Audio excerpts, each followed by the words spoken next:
On behalf of IRC, Arbade Medical College, a constant college of Vinayaga Mission Research Foundation, deemed to be university, we welcome you all for the 8 days workshop on research methodology.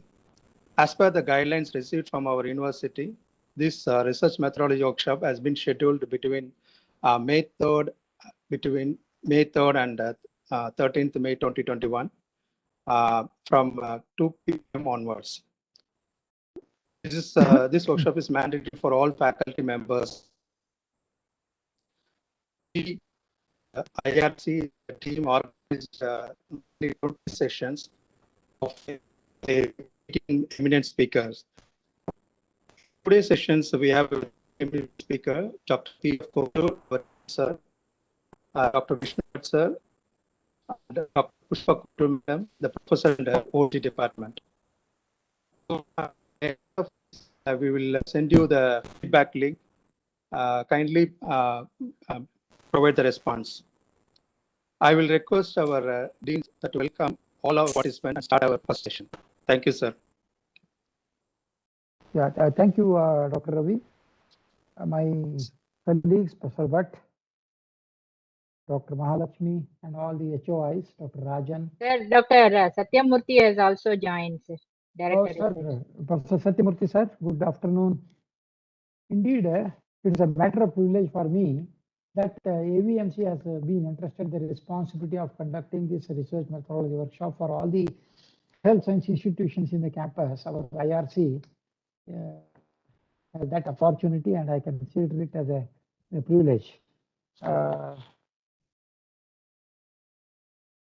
And a lot of work has undergone in preparing that, and it will be there for half a day for almost how many sessions? 10 days?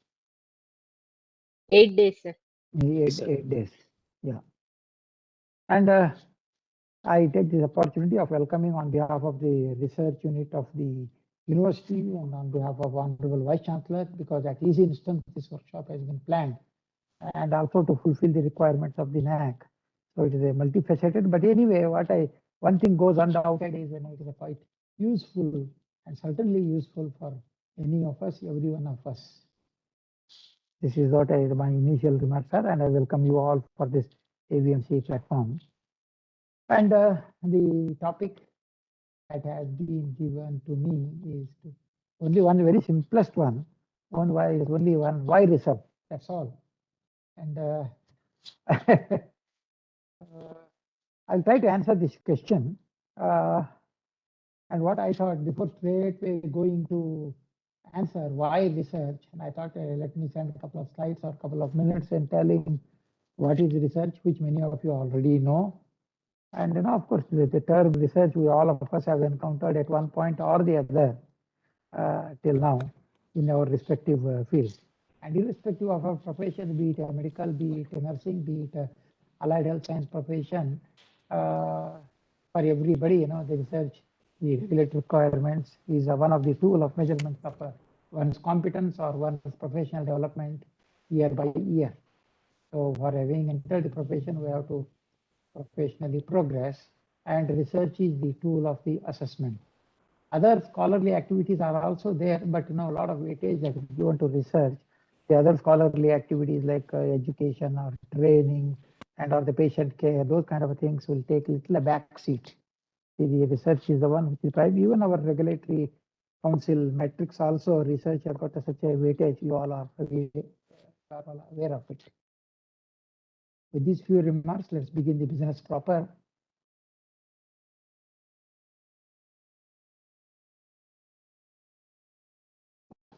The overall aim of this workshop, this course or the workshop is to improve the research skills and competence amongst all the faculty, strengthening their knowledge as well as their skills, technical skill, writing skill, etc. That is all broad goal of this 8 days workshop. And prior to that, I have formulated certain objectives of this workshop. Of course, from the curriculum or syllabus that was sent by the university, we have tried to accomplish these at the end of the workshop. At the end of the workshop, all the participants should be able to explain what is research and why research, define the research problem, developing an approach to research problem and selection of suitable research design. A lot of time will be spending on discussing various study designs. Understanding of that is very, very essential for us to go further. Something is coming. Annotate the shared content. For Ravi, what is this? Ashira Gopi is requesting to annotate the shared content. Sir, ignore, decline. Ignores. Okay. I don't. And at the workshop, you should also be able to perform the review of literature and literature search. Unless we do that, you cannot begin the process of the research itself. That all of you are aware. Then the finding out the strength and weaknesses of the research that has been done by somebody, that is the critical appraisal of an article. There is a session on that also, because these things are all prerequisites for you to plan your research. And of course, the knowledge about statistics, define the basic principles and practice of biostatistics, that's very much needed. And you should be able to formulate the protocol or describe the steps in the protocol development. And you should have adequate knowledge of the research ethics. Ethics involved in research as well as the publication ethics and the issues related to that. And there is a session about the animal experiments and cell culture studies, wherein a lot of research will be on these things also, and our institute is venturing into that. So these are some of the objectives we have planned to be accomplished by the end of the workshop.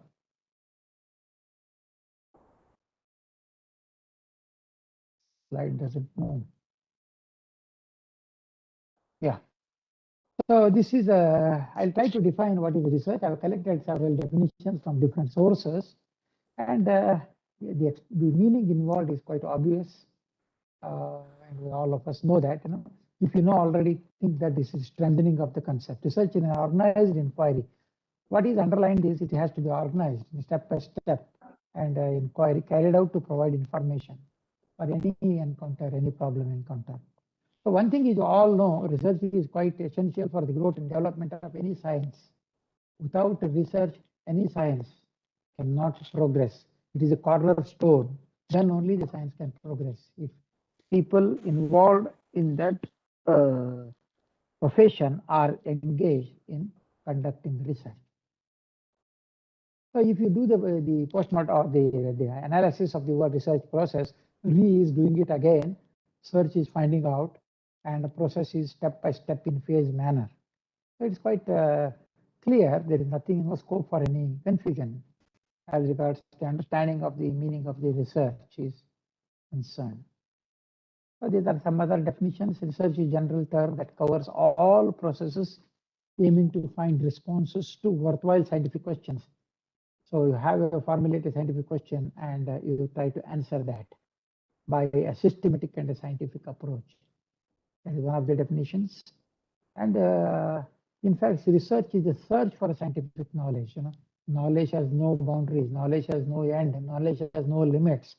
So more and more you start searching, more and more you start realizing it is a systematically formal process to increase the full knowledge and use it properly. And say ultimately, whatever research you do, it has to be useful to the end user. That's what is the main aim. Systematic process of collecting and analyzing information to increase our understanding of the world is a very broader definition. We are living in the world, and you understand that. And the two things are what and how. What are the facts? What are the conclusions drawn? And how? What is the basis, scientific basis, or what are the critical components? These have to be essentially understood or answered.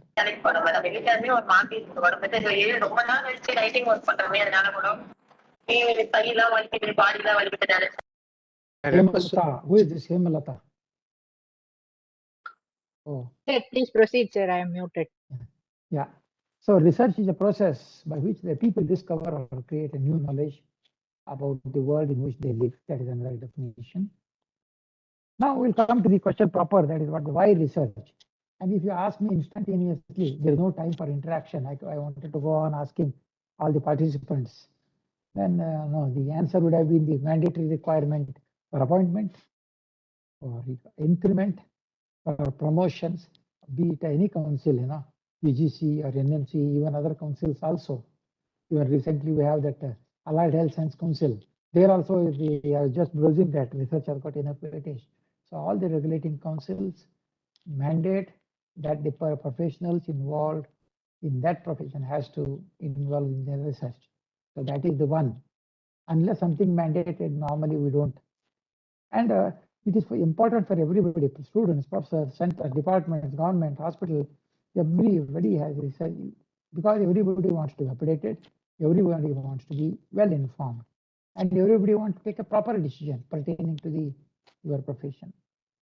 And there are some people who have got inborn instinct to do a research. Those people choose research as a profession, exclusively devoting themselves for research in their respective field. And if you go through our postgraduate medical education, the aim of the postgraduate medical education is to prepare a teacher and a researcher and a clinician. So preparing a research is one of the objectives of the education and training. So in similar, I'm sure the other councils also must have had this. So these are the reasons why research is on such a limelight. So there are some simplified objectives of research. Of course, I already said to discover new facts. Unless you discover new facts, you will be stagnated. Nobody wants to get stagnated. So to verify the important existing facts, to analyze an event or a process, to identify the cause and effect relationship. These are the common challenges, common things we encounter in our day-to-day life.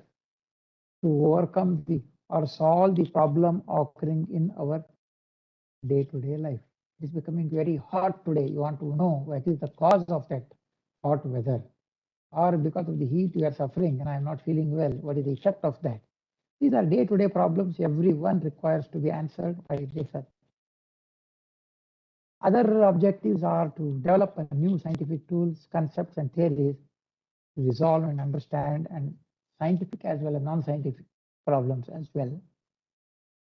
And this research will try to answer some social problems also. That also you have to keep in mind.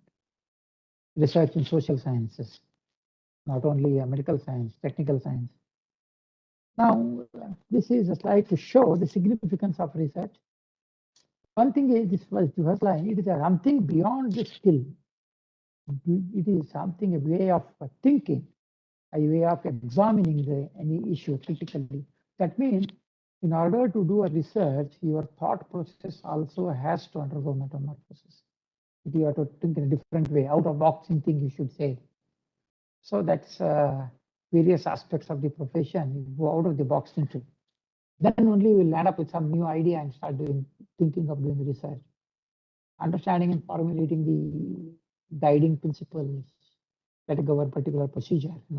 Some procedure I described in your respective professions, respective subjects. Then you try to find out, and new theories. And it is a habit of questioning what you do and examine to find an answer. And to inherent change is very much needed. Change is needed for the growth of the mankind itself. Change should be welcome, even though it is a little bit inconvenient and not always welcome. The change, many of us, we are in our own comfort zone, or we are complacent. And any change, first answer will be no. So that we have to come out of that. And change is very much needed. Of course, I already said research generates a new knowledge. See, I have listed here, there are some reasons why research is important. Again, research expands our knowledge, I already said, and it gives up new opportunities for growth. That we have to realize. And of course, research updates you latest information, and one feels proud. If you are updated in your subject, you feel strong. You being mentally strong, knowledge-wise strong. You feel you have an edge over others. So staying updated always being on the toes. Suppose you are a doctor, you are a physician, everything. Always being updated will have a, you feel strong to encounter your patients. And you will be able to talk confidently. And the research helps you know what you are up against, helps you to formulate your plans, what plan you like to do, what strategies you like to do in any of your activities. And of course, I already said, when you feel strong, your credibility, you have got Dr. So-and-so has got 200 publications, he has got 300 publications, like that, it builds your credibility. And he has published in a recently high impact factor journal, so your credibility is increased. People speak with you about you, and you yourself will be confident, and people also will be confident on that. We have been having AAA webinars, we are calling eminent people who feel proud to present their credibilities as regards the research publications. So research helps you to consolidate your scope. So research is more than a set of skill. I already said it is a and research tells you to have a better judgment or better understanding of any subject. And of course, it introduces you to the new ideas. More and more you immerse yourself in that, newer and newer ideas will come. What is not addressed till this day in this particular subject. So the more points you'll come across. Which of course, research is always a problem solving exercise. And it will help you to reach the people, to do a research, publicize it, and you are recognized. People will contact you. And it will be of public health, public interest, public advantage. So one thing is research encourages curiosity. Yeah, curious. When anybody is called curious, he will become more positive. You always say you have to be more positive towards life. Especially now we have realized that in such a grim situation, COVID pandemic, so much of you are curious how it is spreading, how it is not spreading, what is effective against that, how the patient presents, some curiosity. So it can be encourages for you to find out, and you will be positive. Oh, something this happens. Today morning, somebody was telling the pockets of COVID, the viruses are there floating in the air. Now people have started taking samples of air. We became curious and try to find out. So that is being curious is always an advantage here. Not to get frightened. So then just to complete, for the sake of completeness, various types of research, the names itself are quite self-explanatory. Basic research, which deals with the fundamental sciences, fundamental problems of generating a new knowledge. That is basic research, study of the corona variant, study of the molecular structure, study of RNA. These are the examples. Applied research, find a solution to human problem and its practical use. So the antiviral agents, practicability of finding it against the COVID virus, or something with the simple things like washing hands with something different. So these are the applications of the research. That is applied research.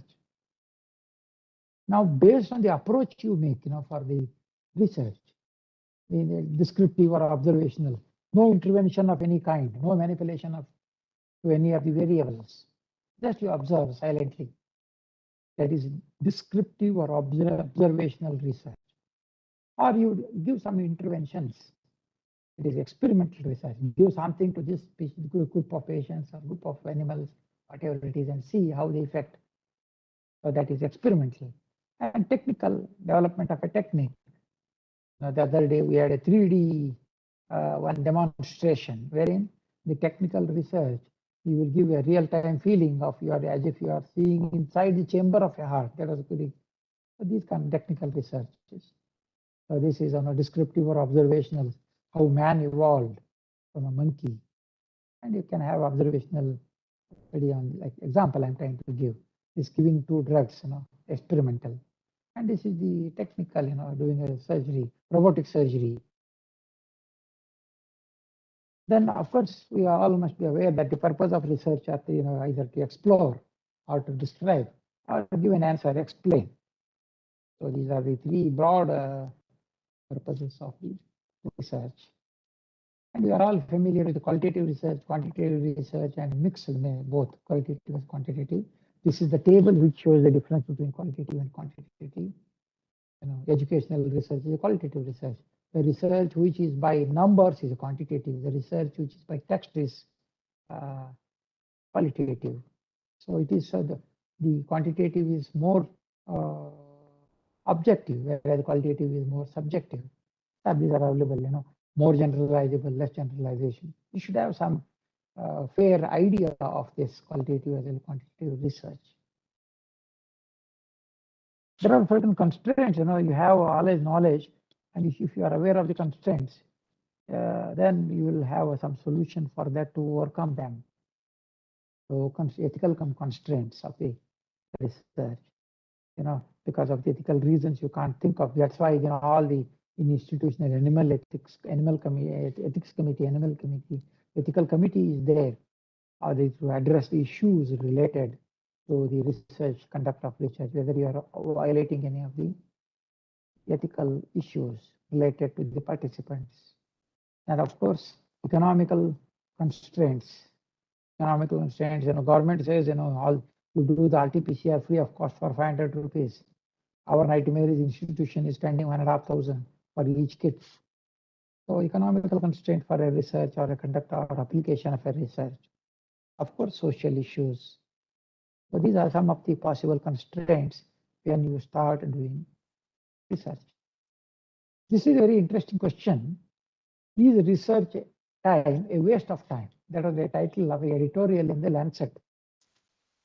And you'll be surprised to know that the editorial of 2015, I think, Lancet, it said that 85% of the research is wasteful or inefficient with deficiencies. And they have narrowed down, they have analyzed that, and they have said that deficiencies were identified as related to these 4 questions. Either the research question being irrelevant for the patients or the clinicians, or the design or method was inappropriate or inadequate, and the full report not accessible, or there were bias, or clinical meaning was not there.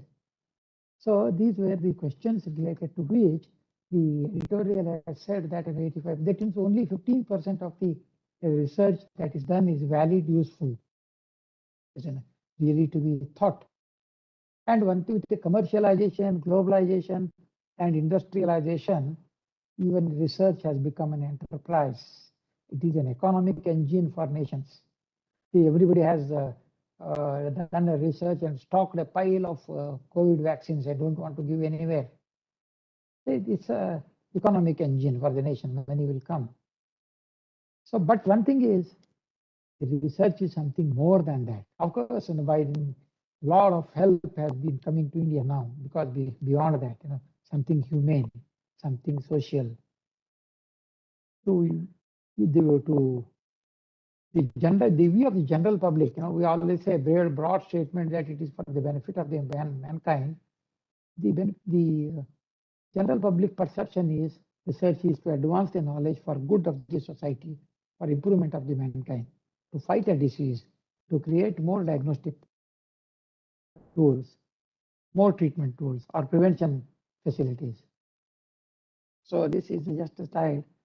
The message is research is certainly not a waste of time. So the take-home message I said is research is not a waste of time, but a scientific investment. So if you invest that much, 100 rupees, 15 rupees worth might be useful. It doesn't mean that 85 rupees is a waste. You can't have that kind of a perception. To have a 15% useful benefit, investment has to be 100. That means we all have to invest. Don't think that thought that research is a waste of time. So these are some of the things I just wanted to share, which I feel will lay down the foundation or keep the discussion going for the sessions to follow now. Thank you very much. I think I have finished well in time. Any questions? I do not know what Ravi Kumar has. Yes, Any sir. questions? Thank you very much, sir. Yes. I have a So you- question, sir. Yeah, please, please. Sir, nice this thing, sir. Only thing is, no, sir, like I really liked that what you quoted about the purposeness of research, no, sir, that how much is actually really advancing this. Because most of the times we end up spending 6 months, 1 year, 2 years trying to study some research problem and come up with some answer and all that. But if the question is not relevant or question is not really advancing science, we are only going on a fishing expedition or trying to do me too kind of research. No, again, Right. trying to see this was done in MGMC, which is about 5 kilometers away. So we'll repeat the study here and see if it is showing the same results and all that. So, like, finally, no, sir, we need to look at how much effort goes in and what is the outcome we are getting. We are only looking at research outputs, sir. How many papers got published, how many these things came, how many it got indexed and all that. We should be looking more in terms of outcomes rather than output. Outcome is how much new knowledge is generated and how much it changed the practice. So what is the point in doing one research in for 2 years using our PGs, but we don't even develop practice guidelines for our own department, our own unit knows. It need not be like earth-shattering thing, whole world need not follow us. But at least our own unit, we should develop more practice guidelines. Then only it shows that robustness of what we have done. So I don't know. Yes, yes, Professor Malakshmi, wonderful. I agree for all comments. One thing, certainly I must respond to this PG issue. See, my understanding is the PG dissertation is aimed at teaching the PG students the methodology of research. It's not outcome-oriented research. This is what I understand. If the PG student, even though he copies from MGMC, in the bargain, if he has learned the methodology of how doing the research, we wish and hope that after completion of his PG, he will really involve himself in research. Okay. Professor Thank you, Satyamurthy, you are here. Thank you. Professor Satyamurthy is trying to talk. Or oh, Sir, you why? can Sir, you unmute, are sir. You muted. can unmute. Unmute, sir. Malakshmi, you are prohibited. Yeah, Sir, when you just were now, speaking, just there was a lot of disturbance. So Yeah, I disabled that when you were speaking. Okay, okay. Now I fine, have fine, it. fine. Yes, sir. It's a very good this thing. I joined, but in between I had to get out because some problem was there in the audio. But whatever I heard, it's extremely good and real opening remarks you made. But I have few comments. That Lancet, when they told, I think you are taking the text of the Lancet thing, but the title is yours. Maybe that is my feel. Is research wasteful? Is research a waste? That In that 85% waste, 85% waste, what they meant, maybe 85, it's not that research is 85% waste. No. The type of research which we are doing is not yielding more than 15% of the results. That maybe they may be, their meaning may be that is one.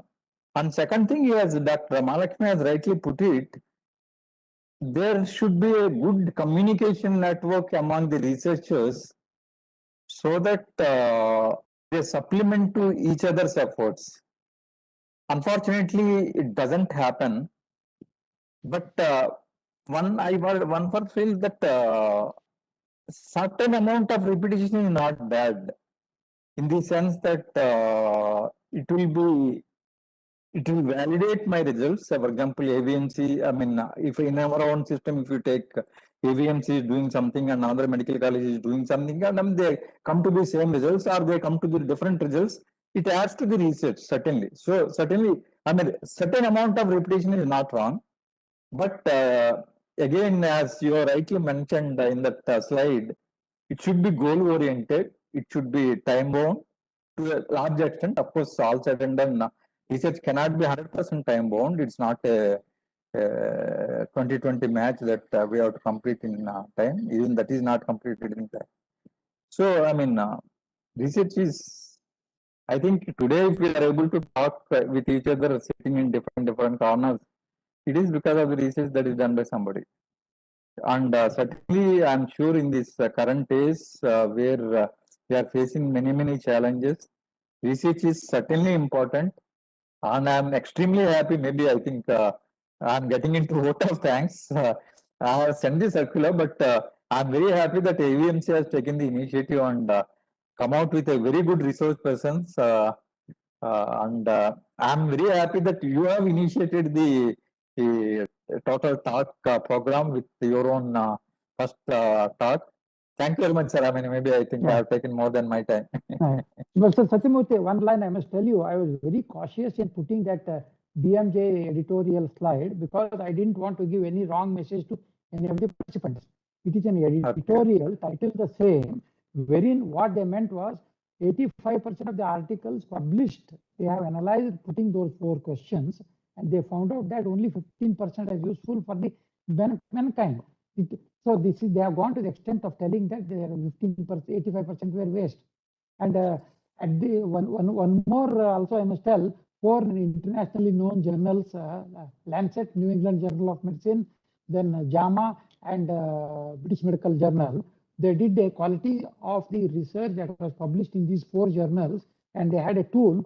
More than 50% of the research published in these 4 journals did not score 50% of the score. This is like an gigot technology. Anyway, we'll debate it later, both of us. Okay, Dr. P, I think we have to go to the next session. Dr. Bhatt will be otherwise. Sir, thank you, sir. Thank you very much for your extensive session, sir. And we are going for the second one. Dr. Vishnu Bhatt, our Director of Medical Research. The title is Defining the Research Problem, Defining the Research Question, Formulating the Objectives and Hypothesis. Sir, it is yours, sir. Can you permit me to share the slides? Yes, sir. Already I have done, sir.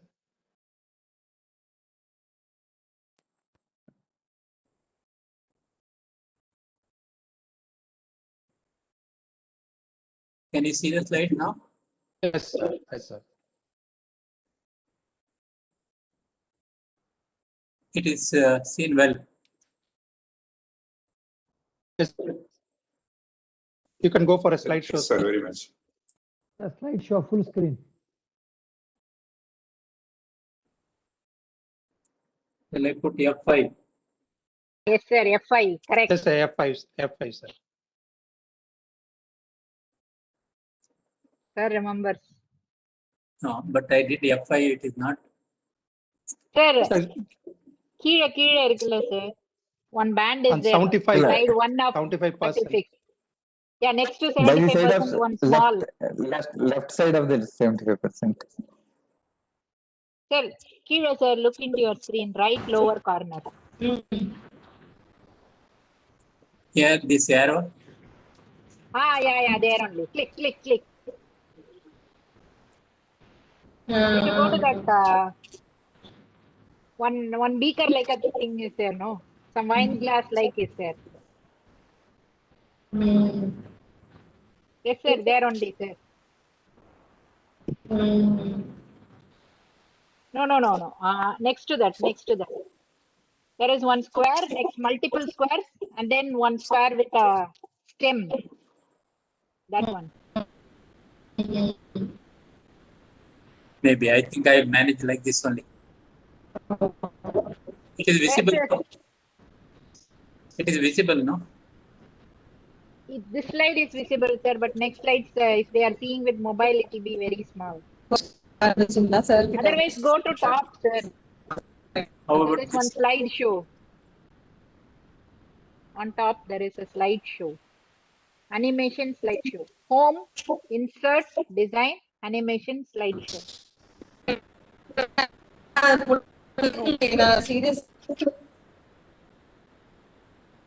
Yeah, slideshow. Go from beginning. First one. From beginning. Leftmost corner. Just below the thing. The beginning. Yes. Click. Okay. Good. I think very good. Okay. Good afternoon to everybody. My topic is to talk about research hypothesis. framing the aim and objectives. I think making a research question and research hypothesis is the most important part of research. Unless you put the proper question, you will not get the proper answer. What we are discussing earlier, whether what we have done is relevant or not, whether it is applicable or not, will be decided on the way you put your question and make a hypothesis. So our objective of this session will be explain how research proposals originate and how to make a research question, how to make a research hypothesis, and also how to frame aim and objective based on your research question and hypothesis. So as it's said, necessity is the mother of all innovation and invention. So unless you have a necessity for it, you do not do the work. Let it be your graduation, promotion, or some day-to-day problem with your patient care or anything. So you find a necessity, then you work for it. Common man talks about other people, what they have done. He has gone here, he has come there, he has written, he has not published. So you talk about other people, you waste your time in discussing what others have done. Whereas an average man talks about the incident. He not only talks about, looks at the people, he tries to look at the problem, what has occurred. Whereas a great man looks at ideas. So he looks at how to solve the problem. So I hope that all those who are listening to this will become great men and develop great ideas for the future. So enthusiasm is father of excellence, said Johnson. Combination of necessity and enthusiasm leads to creativity. This is what the genesis of research proposals are. So once you have enthusiasm, once you have creativity, obviously you will get ideas and you will make a good research proposal. So how to get the idea? As Dean was telling, you might encounter a problem with COVID, H1N1, HIV, whatever is the problem, or in day-to-day your practice, you may find that the treatment available or the equipment available is not sufficient to care. So you have a problem. Once you have a problem, you should look for information about the topic. So gradually, already this some people might have found a solution to your problem. So whether such a solution exists or not, we can check. Then look for unanswered question. What they have found, what is not clear to you yet. So based on that, you can do the research. So you should have desire to acquire more knowledge, and more knowledge will lead to more questions.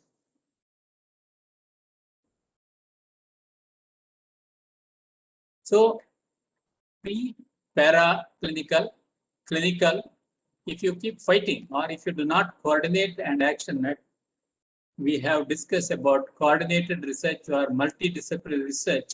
Unless you have cooperation and coordination, nothing is going to come out. Whereas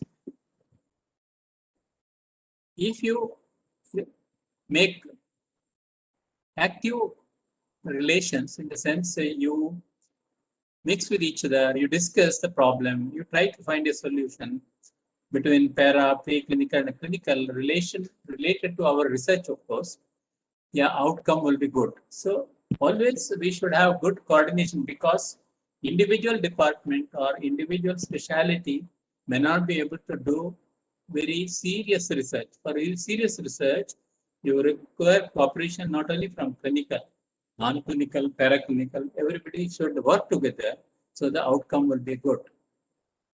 So research, as Dean has said, it's a systematic and organized scientific process to find out answers to your question. So you have a question, you have a problem. So now you are trying to find out a solution to your problem.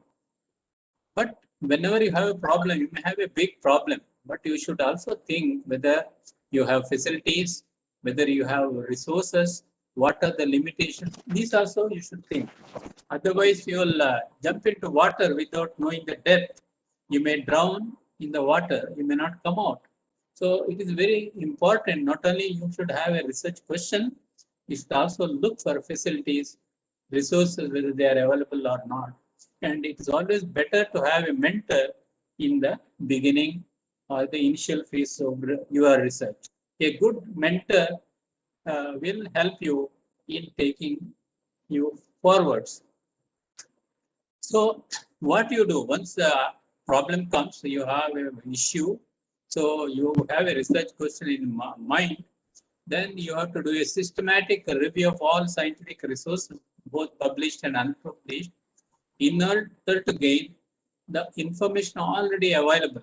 Many times you may think you are getting a very new idea, but when you go to the net or when you go to the journals, and you will find that many of your questions might have been already solved. So it's important you should check the literature and see whether any problem is left in your question or it's already answered. So you identify a research problem and you do review of literature. It's important because you should not duplicate the work unnecessarily.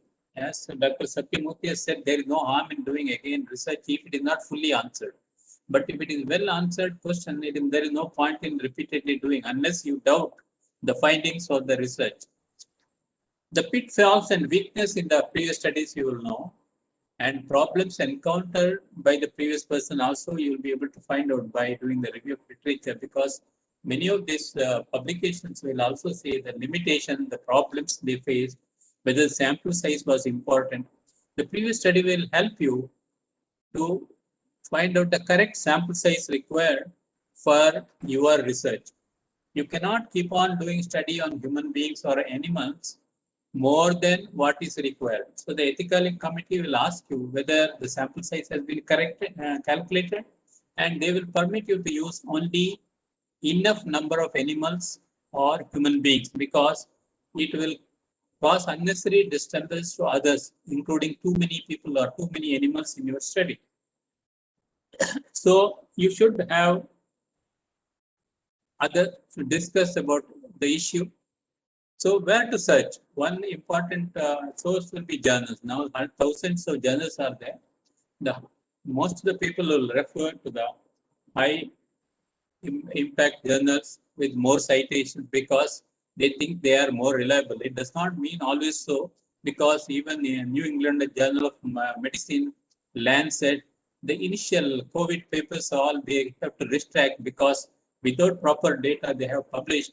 When people asked for data, these people did not have data, so they had to retract their papers. So you may cut a sorry figure if not properly done. The study is not done. But one of the limitation of looking at the journal is that many of them may not be freely available. So your institution or some other institution will be subscribing for these journals. You should always take the help and go through the journals. You can also use other sources, like now you have PubMed, Google Scholar, Embase, Scopus, InMed. So many indexing agencies are there. So they will, if you go through their website, they will tell you what all publications have been done in your area. So you carefully select your keywords so that you will get all those research what has been done by others. Of course, next we have a section on how to go through the literature survey.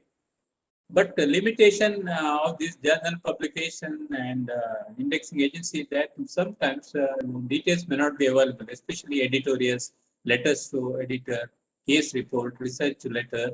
There may not be enough editorial in that. Otherwise, usually editorial will give an idea what is inside. You can also look at textbooks. Textbooks, of course, often will give information which are little old because it has to go through many minds, many people, many research activities, then only it will come to textbooks. So many times the information in textbooks are little older when compared to the journals, but it will also give some historical data. It will also give some background information for your research. So the main limitation of textbooks is that information may not be very recent because it takes several years for publishing the data. So once you have a research question in the mind, you should think whether it is rational. Your question is rational. As I said, whether you have facility, whether you have manpower, whether you have money, all those things you have to look at it. And also you should see whether your idea is novel or you just repeating what others have done. There is no point in wasting your money and energy just repeating where it is already well established. So expected outcome and application also you should look at it. Am I going very fast or is it okay? Okay, sir. So Okay. based on this, you have to make a research question. The most important part in the research is putting a question. So if you put a good question, it is half answered. The question should be very relevant and very strong. So developing a research question is one of the challenging tasks for a researcher in initiating a project. The research question presents the idea that is to be examined in your study and is the foundation of the research study.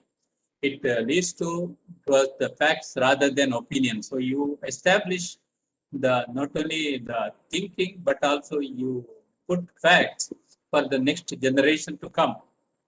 So all research project, the research question will give you the idea of your goal of your research, where you want to take your research to. So a good research question, you remember the word final, it should be feasible, it should be interesting, because if you take a topic which is not interesting to you, sometimes what will happen postgraduates, he doesn't know what topic the guide or the teacher says, okay, like that they will tell. So he will do something and bring. It may not be of his liking, so he may not take interest in doing it. So, or even if you are doing your own research, it should be whatever you are investigating should be interesting to you, and it should be novel, it should be ethical, because no research should be unethically done. There is a research committee for humans, animals, all those, but still sometimes you may bypass them or their way of thinking, and when you publish, there will be several questions how this study has been done. Finally, it should be relevant. If you do a research which is not relevant, everything is lost. So relevance is the most important. It should be feasible, it should be interesting, it should be novel, it should be ethically and sound, and it should be relevant. Now, I will give some example of research question based on my previous studies. Now, there is some evidence telling that zinc is useful in neonatal sepsis, because zinc is basically, now COVID also we are prescribing zinc. It is because the zinc helps in immunomodulation. It acts on the immune system. It improves our immune system. So we wanted to study whether zinc alters the inflammatory mediators in neonates with sepsis. We also wanted to study whether neonatal sepsis, the mortality can be reduced by zinc supplementation. We wanted to study whether erythromycin can reduce the gastric stasis due to vagotomy. So this is not, of course, a pediatric question. It is taken from surgery or medicine. So you may have an issue in your mind, then you put a question. So based on the question, you make a hypothesis. Hypothesis is a tentative conclusion or a guesswork which you are having in your mind. This may work, may not work. I thought, okay, zinc will work and reduce the mortality in neonatal sepsis, but it may not happen in real life, because what happens in the body is different than what you think. So you formulate a hypothesis. You base a hypothesis that zinc improves the outcome, reduces the mortality. So hypothesis basically a relationship between two or more variables that suggests an answer to your question. So you presume that it is likely to happen like that, or it is a declarative statement that predicts the expected outcome. It provides direction for collection of the sample, analysis, interpretation of data. Or basically, hypothesis tells you what, who, where, when, how, why, or it guides you to the research. Your aim and objective will be based on your research hypothesis. So you have a problem in your mind. You have to develop a research hypothesis. So the initial ideas will be there. You observe something, then you look at the literature to find out what has been done in this area.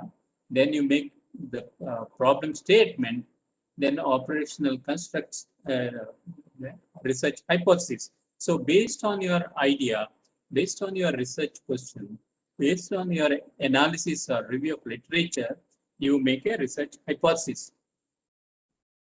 So research question is the basic. From there you go to the hypothesis. From there you will go to the aim and objectives. So a hypothesis should be verifiable and falsifiable. Many times we say call it as a null hypothesis. Suppose you think that a zinc reduces inflammatory mediators, you put a null hypothesis there. Zinc is not likely to reduce the inflammatory mediators.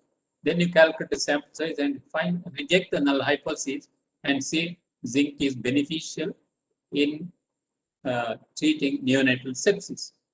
It is not a moral or ethical issue, the hypothesis, but it should neither be too simple or too general or too specific.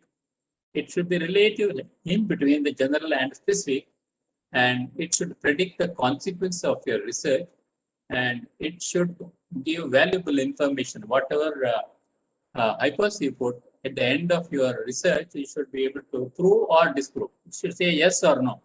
So at the end of your research, if you say, I want to do another study, then the basic question comes, why you have done this study? Because if the sample size is too small, if your aims and objectives were not properly framed, you may not be able to conclude. So there will be no conclusion. Then at the end, you will start thinking, why I have done this study? And you write the limitation. I am not sure for what I have done this study. So it becomes an issue. So always it should be properly framed. The hypothesis can be very simple. In the simple like that, one dependent variable and one independent variable. You just think what is the connection between the two. Like here you have hemoglobin level, then you have infection in postpartum women. You want to know whether hemoglobin level will affect the risk of infection in postpartum mothers. So one group you have mothers who are in the postpartum period, other side you have the hemoglobin level. So you group them, hemoglobin high, low, middle, whatever grouping, and see how many had infection, how many did not have infection. Then you say whether there is any relation or not.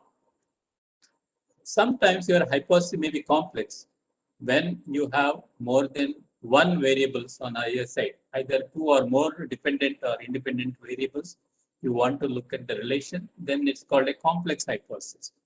Like satisfaction is higher among patients who are older and dwelling in rural areas. So one side you have patients who are older, who are coming from the rural area, than those who are younger and living in the urban dwelling area. So one is the rural area, one is urban area, one is young, one is old. So you want to look at these groups and see whether there is any difference in satisfaction, either regarding their lifestyle or medical care or whatever you want. So you have two variables on one side, another two variables on the other side, then there's a complex cycle. Normally, you put as in a research as a null hypothesis because you are putting in the opposite direction. So null hypothesis you have to reject, then you accept your thinking. So it is called null hypothesis. They provided a statement which is contrary to the hypothesis. It is a negative statement. There is no relation between two independent dependent variables. That is the null hypothesis. Now, smoking and coronary artery disease. you want to check whether there is any relation or not. But null hypothesis will be there, that you will say that there is no relationship between smoking and coronary artery disease. But after your investigation, you will find there is a significant relation between the smoking and coronary artery disease, and now you reject the null hypothesis and accept your thinking. So the other is called alternative hypothesis. Alternative hypothesis is given in a positive way. It states the existence of relation between two or more variables. Now here you may say smoking and lung cancer. So you want to check whether if you smoke too much, whether you will develop lung cancer or not. Of course, these issues are already there in public domain. I'm just showing an examples. So alternate hypothesis will be positive, whereas null hypothesis will be always negative. So it may be simple hypothesis, it could be a complex hypothesis. Sometimes the hypothesis can be directional. You can also add direction to the hypothesis in the sense this way or that way. It's specific not only the existent, but also expected direction of the relation between the variables. The relationship could be either positive, negative, or you can say there is no relation between the two things. I don't think there is any relation. Then you do a research and you see whether it's really there is a relation or not.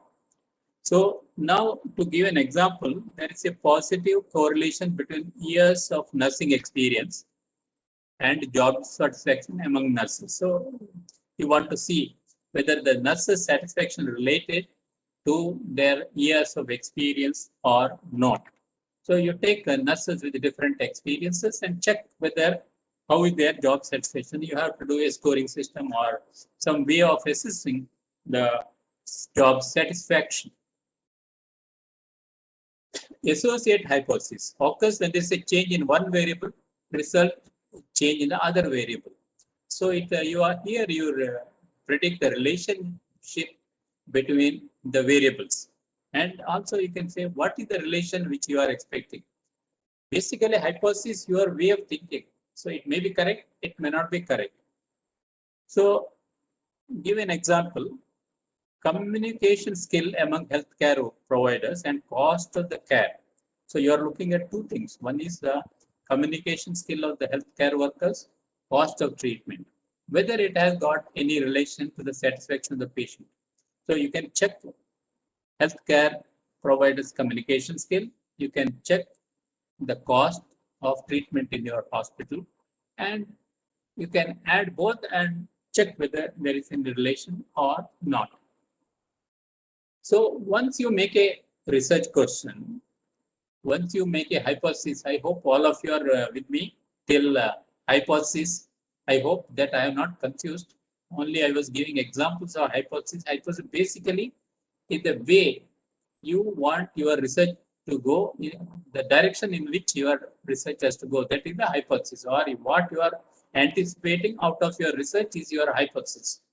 Now we are coming to the aim and objectives. Aim and objectives should be more specific. They will overall nature and scope of the work. The term research aim usually refers to the main goal or overreaching purpose of the research object. So the main goal of your research is the aim. So in a research project, you will have one aim, but you may have multiple objectives. The aim will be one. So aims are usually broad and akin to the goal of the research work. A research aim will be followed by a series of statements which will describe objectives. It's clear? So aim is very broad. It gives a goal to your research, whereas objective is much more specific. It should be more clear. Indicate in more detail specific research topics. The objective should give the way more clear framings, and what you are going to investigate build on the main theme or the aim of your study. You make the objectives. There is nothing like how many objectives should be there in a study, but usually 250 objectives will be there. If you may have sometimes a primary objective or main objective on which you calculate the sample size, that will be called as primary objective. The others will be called secondary objectives.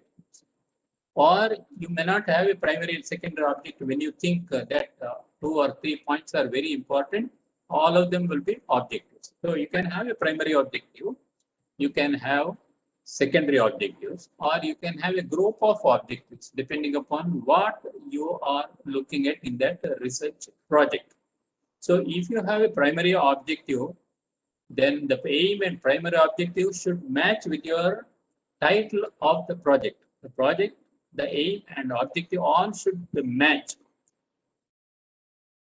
So it is said that objective should be SMART, S-M-A-R-T, S for specific.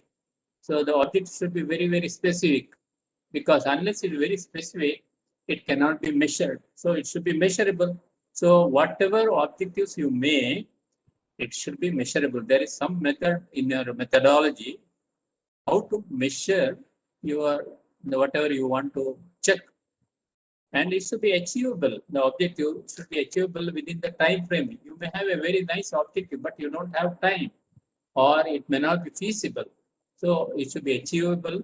It should be realistic. In the sense, it should be within your available resources, manpower, and facilities. It should be able to achieve, and you should have time. So basically, remember, your objective should be SMART, specific, measurable, achievable, realist, and time frame. Now to give an example of aim and objective, now we'll go back to our zinc study. The aim will be to assess the effect of zinc supplementation on inflammatory markers and outcome in neonatal sepsis. So we wanted to look whether the inflammatory markers are altered, whether the mortality is reduced in neonatal sepsis by giving zinc to them. So objectives are, we have made another 3 objectives for the same aim.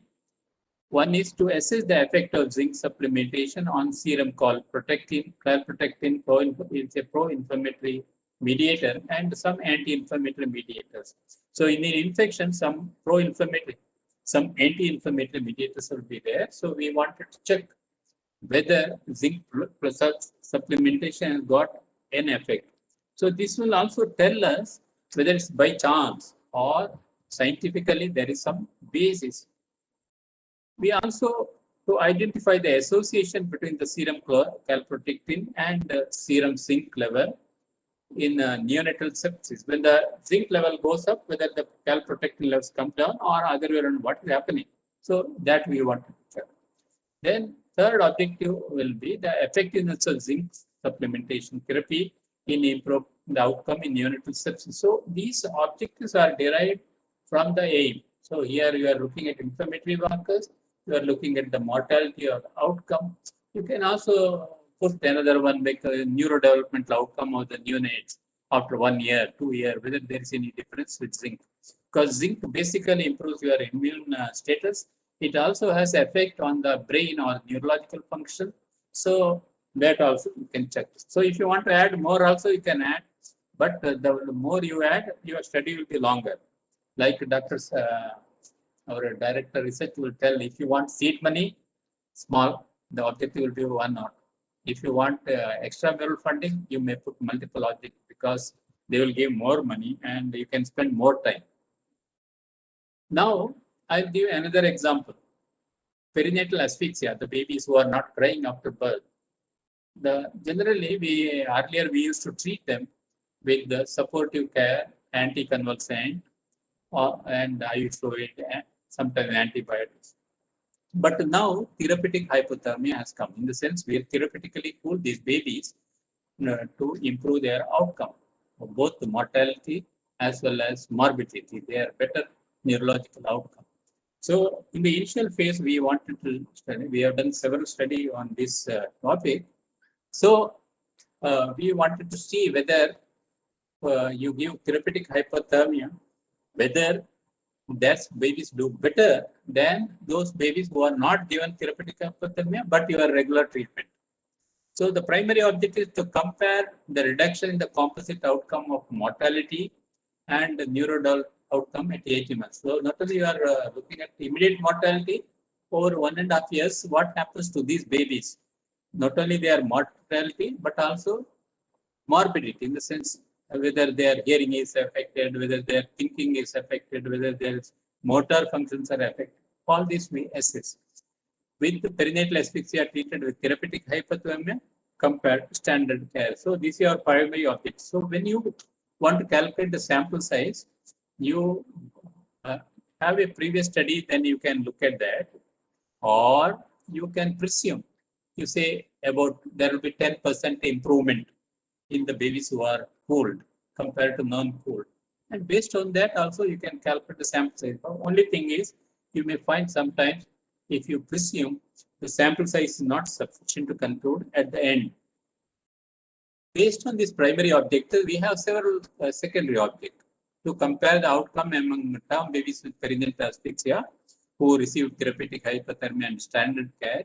So you wanted to look at the mortality at the discharge. You want to look at the neurological status at discharge.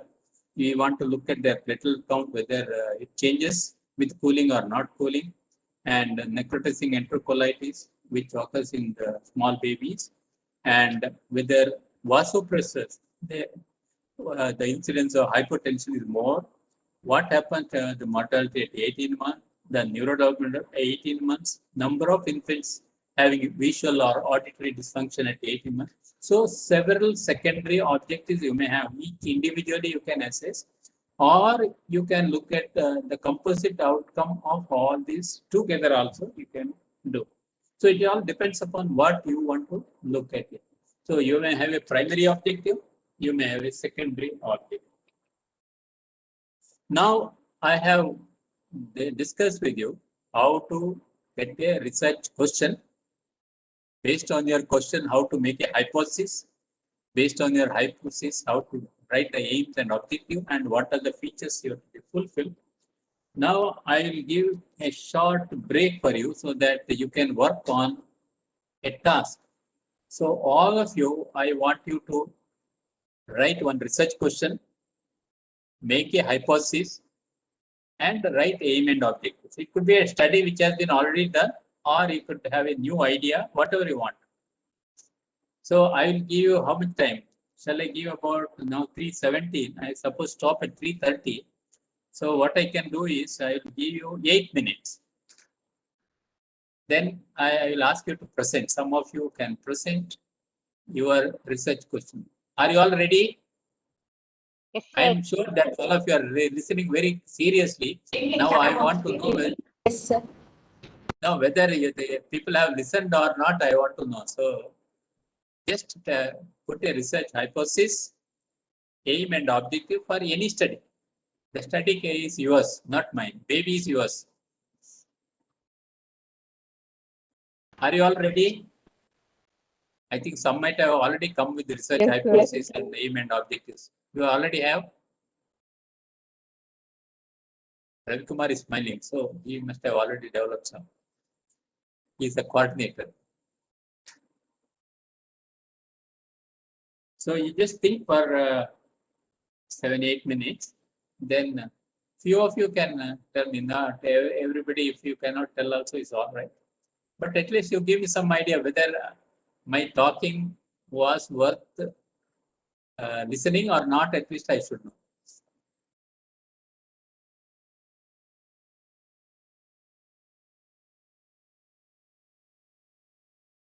Yeah. You can put any question. You write down research question, make a hypothesis. Whether men better or women better, you make a hypothesis. Then you do a research. You tell me what are your aim and objectives. Because your methodology will be based on your aim and objectives and the research question. And you should be able to answer all your questions which you have raised after you complete the study.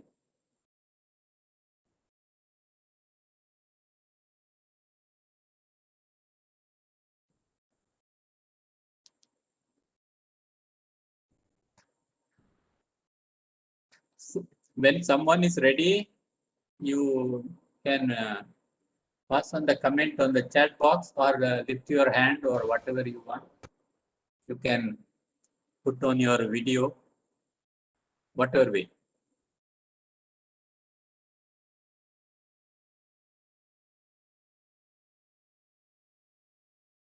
After lunch, sugar must be better, so the brain must be working much better.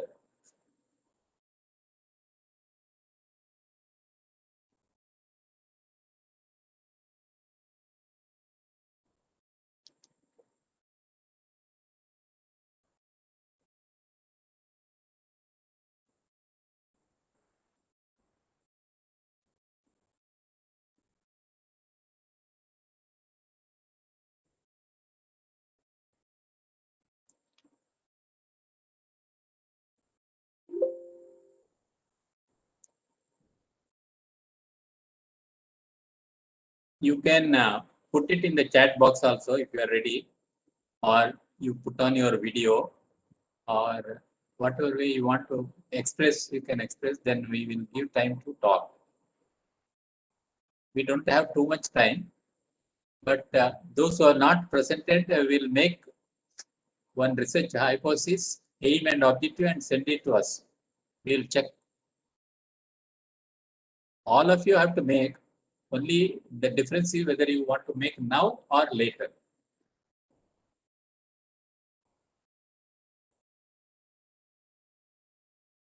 Anyone is ready?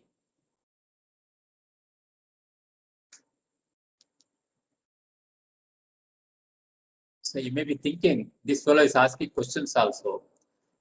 We thought we'll only listen and go. No, no.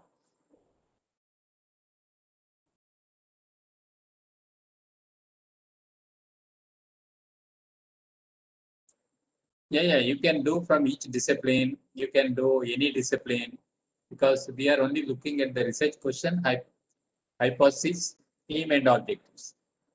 Anything, any department, any specialty, any topic, fine.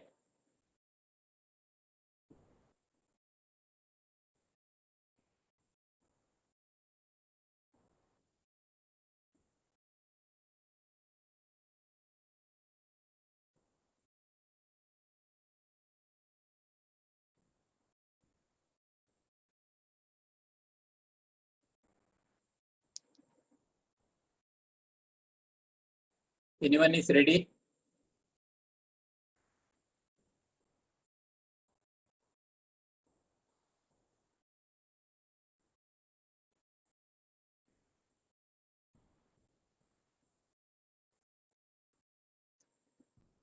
I think the time is not much, but at least make a research question.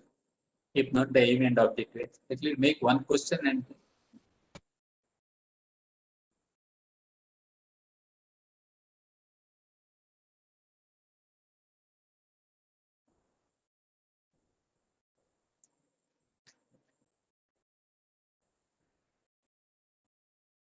there are two things I can see. One is about women scientists are better than men scientists. Second one is on efficacy of prolonged speech and pause and talk treatment technique in school age children. Dr. Rakesh, or so who wants to talk?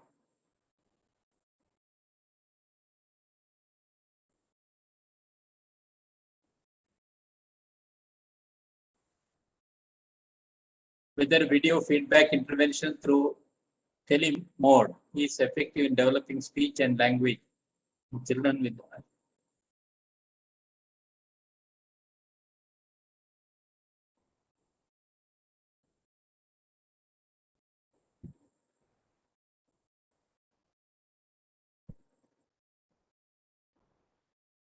Okay, we will take up this men and women scientists. Who has put this? Me only, sir. I have put.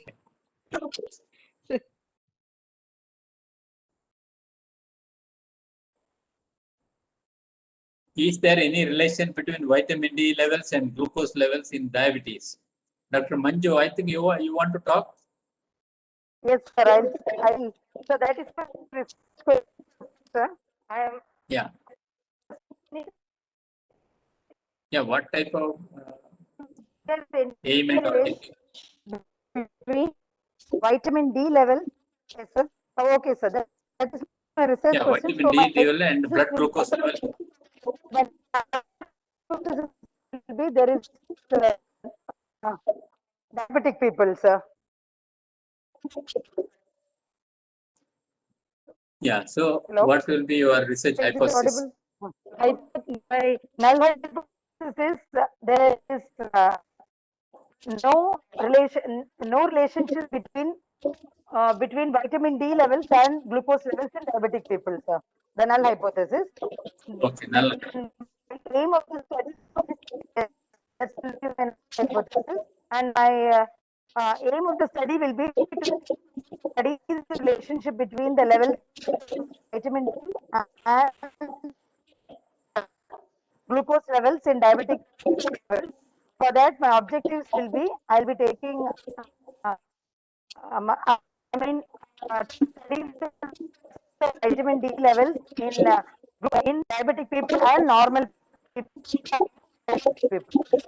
So, my objectives will be first second will be to compare the levels between the three groups, pre-diabetic, normal. And my second objective will be to study the possible if there is any relation association between level and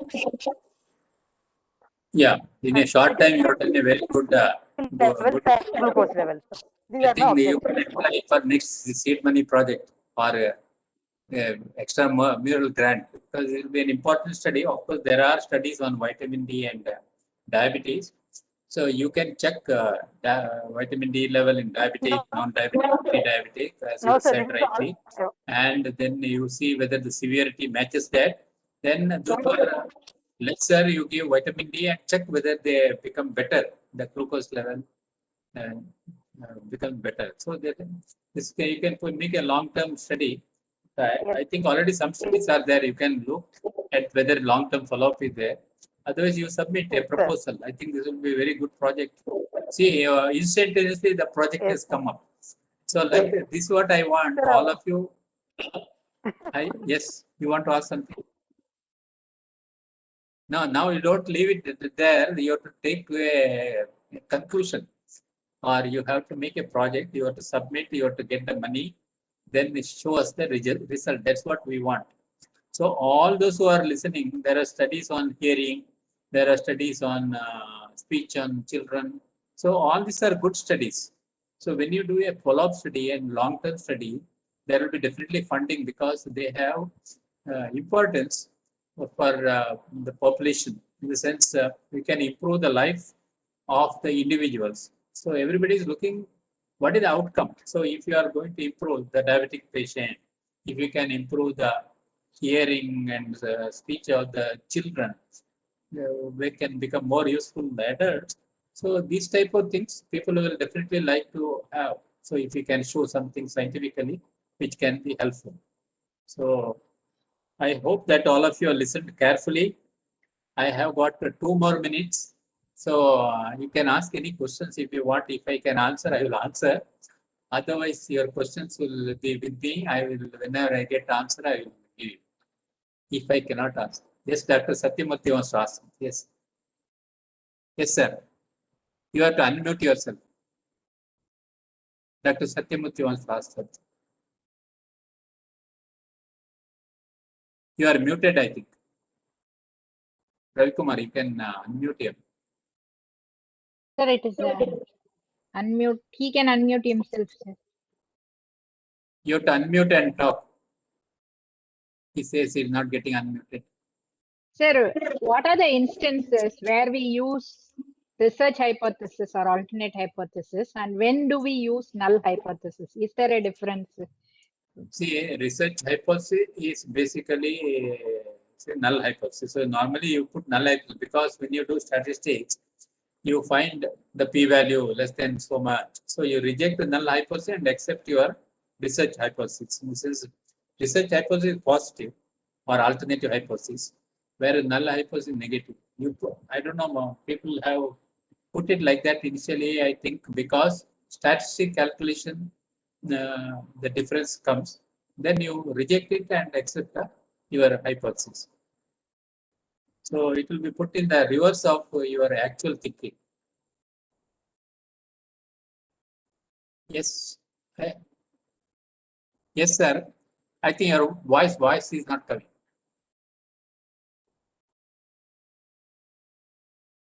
You can type here, sir, otherwise in the chat box. His voice is not coming. I have permitted attendees to unmute themselves. Anybody else? Or you type, sir, in the chat box.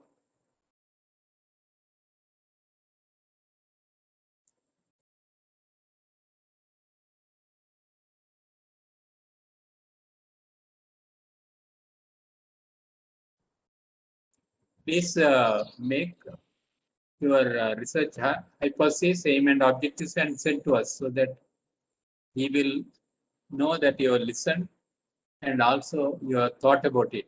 And from this, you develop a research proposal which you should submit, either seed money or external funding. You can type. Yes, yes, sir. Now you are able to hear me? Yeah. Yeah, we can hear you, sir. No, I have a few questions. I have not really done the assignment, but I have a few questions just to kindle the minds of the people. I'm very happy that you are giving the assignment to the people. I always feel that brainstorming among different people, especially fortunately in a medical college, you have almost 20 departments are there. If people come together and discuss certain problem, the people, say for example, an oncologist thinks in a different way, a pediatrician thinks in a different way, and general medicine person slightly thinks in a different way because of their backgrounds. But they will throw some light. Maybe I will put some questions directly. So, for example, I'll take an engineering example to start with. So, for example, you know that when we are constructing a building, when we are putting the concrete, it takes about 6 to 8 weeks for curing. Technology has developed so much, but this curing time we are not able to reduce.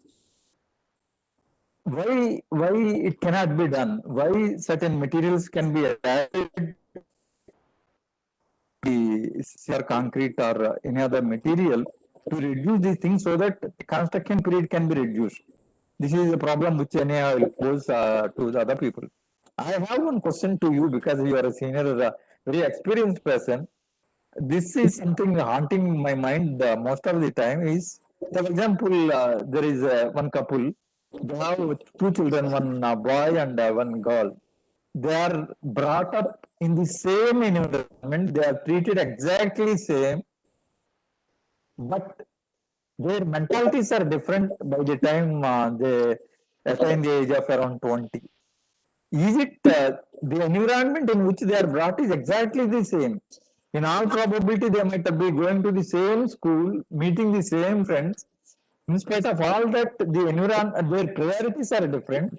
Their outlook is different. Is it something to do with genes? Yes, exactly. This question has been raised. Books have been written, articles have been published. See, people have looked into what your observation is very much correct. So the father and mother, see, the inheritance may not come only from father and mother. It comes from father and mother, of course. Grandfather, great grandfather, them also it can come. And so basically, you have a genetic basis in your body, which may get altered by the environment, which may be both the environment, like eating food or the environmental toxins, infection, so many things. That's called epigenetics. The environment changing the genetic representation. So one is the gene. The other is the gene, how it represents or manifests as a symptom. So they are different. So in the same environment also, based on your basic genetic making, it will produce different this thing. So two siblings need not be exactly same. They can be just opposite also. So one may be taken from father, another may be taken from mother or from grandfather. And environment also has got a lot of its friends, colleagues. They will also change the behavior a little. But mostly it is a genetic over which environment. So both are important. I think I have answered. A nice book is there, sir. Yeah. Thomas Huxley, Nurture versus Nature. One nice book is there. So many studies have been done in this. It's a very interesting topic. What Maybe you have I'll, raised. fine. And of course, I wanted to hear your viewpoint because I did put this question to other people and got this genes idea and their priorities. Anyhow, another thing is, for example, if a person fractures his leg or hand, again there some curing time is there. You take say 3 weeks, 4 weeks, don't move. Whether that time can be reduced by giving any specific medication. Yeah. If you are deficient in something like calcium, vitamin D, they can be supplemented. Otherwise, it depends upon the age. Like you take newborn. That is fine. That is fine. No, at the age of a 20-year-old boy, assume. So, Yeah. for example, you are telling that you immobilize yourself for 3 weeks or some certain amount of period. Whether that period can be reduced by amount of some medication. Yeah, if he is deficient, it will help. Otherwise, it may not help because the body, he may have diabetes, he may have some other disease which may affect the healing. So each person is different. In addition to So like curing, this healing is also a natural process which takes certain amount of period which cannot be meddled with. yeah, basic thing will not change. But if you have deficient of certain nutrients, certain things, it can be supplemented. There is one question here, whether hypothesis, research question, hypothesis should be mentioned in all projects. See, it may not be always mentioned, but many times it need to be mentioned because the person who reviews the proposal want to see what is the research question, what hypothesis you developed, the way you think he may look at it. But it's not necessary every time it has to be mentioned. Sometimes it may be implied, it need not have to be mentioned. It's not a must, but it is better in the sense the other person knows what you are looking for. I think you may have many questions, whatever questions you have, because I should not exceed my time and put the next person in difficulty. So whatever question you can pass on to Dr. Mahalakshmi or Dr. Ravikumar, we will answer again. And also your research hypothesis, aim, objectives and all that also you send through your link. Though I'm taking 1 or 2 minutes because you have mentioned that just when Dean was mentioning that this thing, I made a comment. I didn't elaborate it that certain amount of repetition is not bad. I told certain amount. So, for example, Sir, both of 100 you are people right. should not. Both 100 of people you are should right. not take the. No. 100 people should not take the same problem and do it. Yes, that is wrong. But 2-3 groups of people can do the same thing and validate the thing. There is nothing wrong in that. That is one thing. And another thing is, at this age, I strongly feel, so for example, you are at one age group with 40 plus years of experience. A person who has just joined at the age of 25. You cannot ask him to start the work where you left, because he has to burn his hands through certain amount of repetition.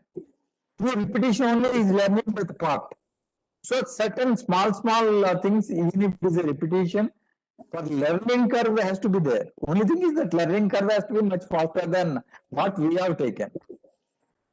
When you teach them research methodology for PGs and UGs, we give very simple problems so that they learn the technique.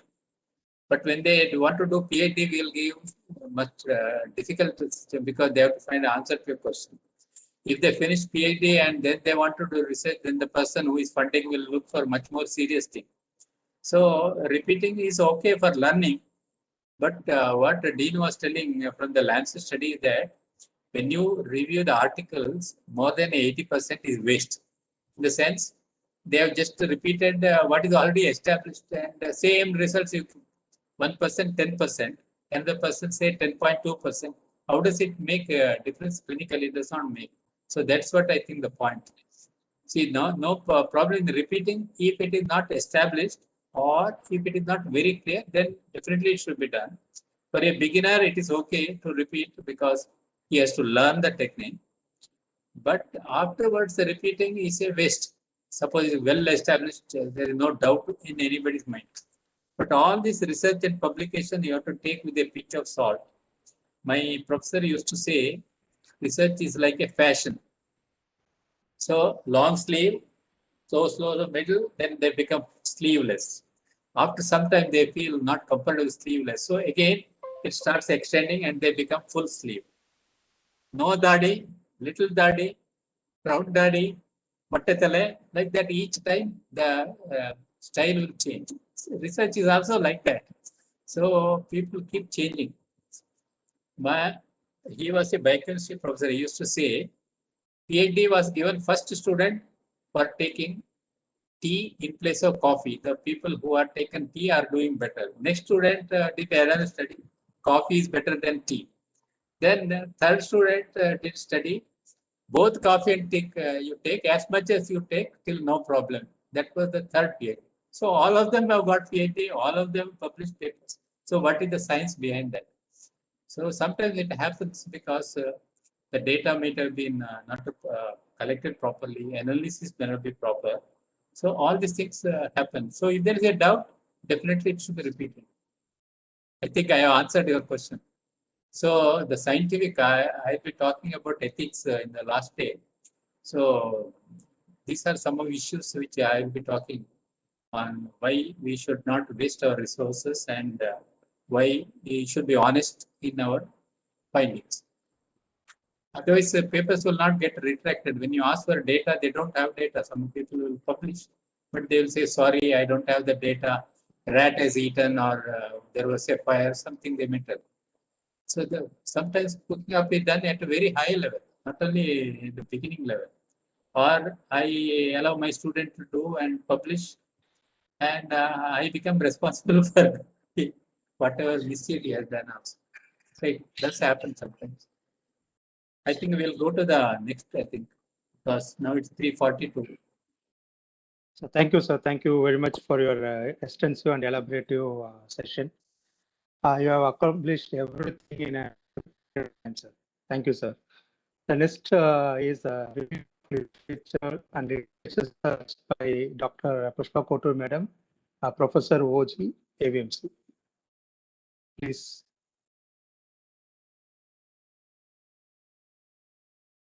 Madam, unmute yourself, madam. Madam, unmute yourself, madam.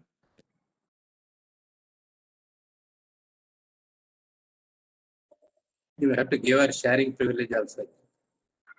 I have given, sir, already.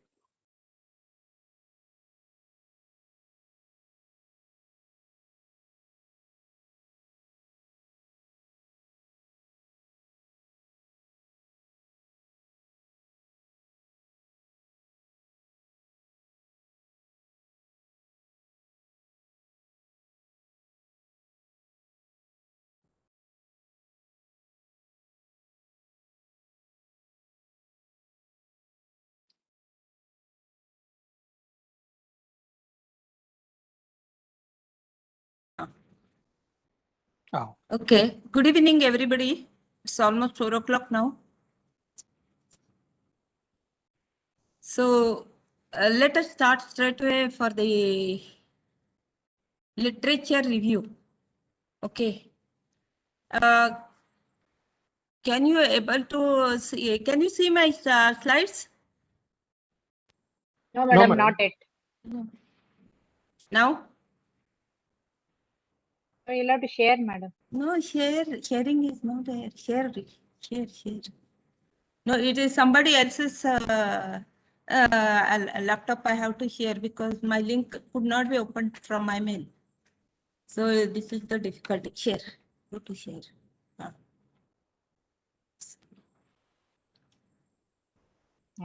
Yeah, now it is.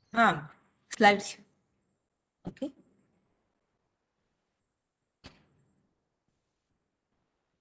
So, so many times we have seen our postgraduates when they write dissertation, they struggle to write literature review. Even I have seen senior people who want to write papers also struggle. So actually, what is this literature review? It starts exactly when we start thinking about our research topic and we identify research problem, and then we start searching up something about that, okay, in the literature. And that is the first step. And when we go further, we see more and more literature, search more and more literature. Then based on that, we decide what is the gap there, and then we decide what is our topic we are going to take. Or sometimes there may be some knowledge already existing. Maybe we want to challenge that time. We may do this exercise. So literature review is not only about writing literature review when you write papers or thesis and all.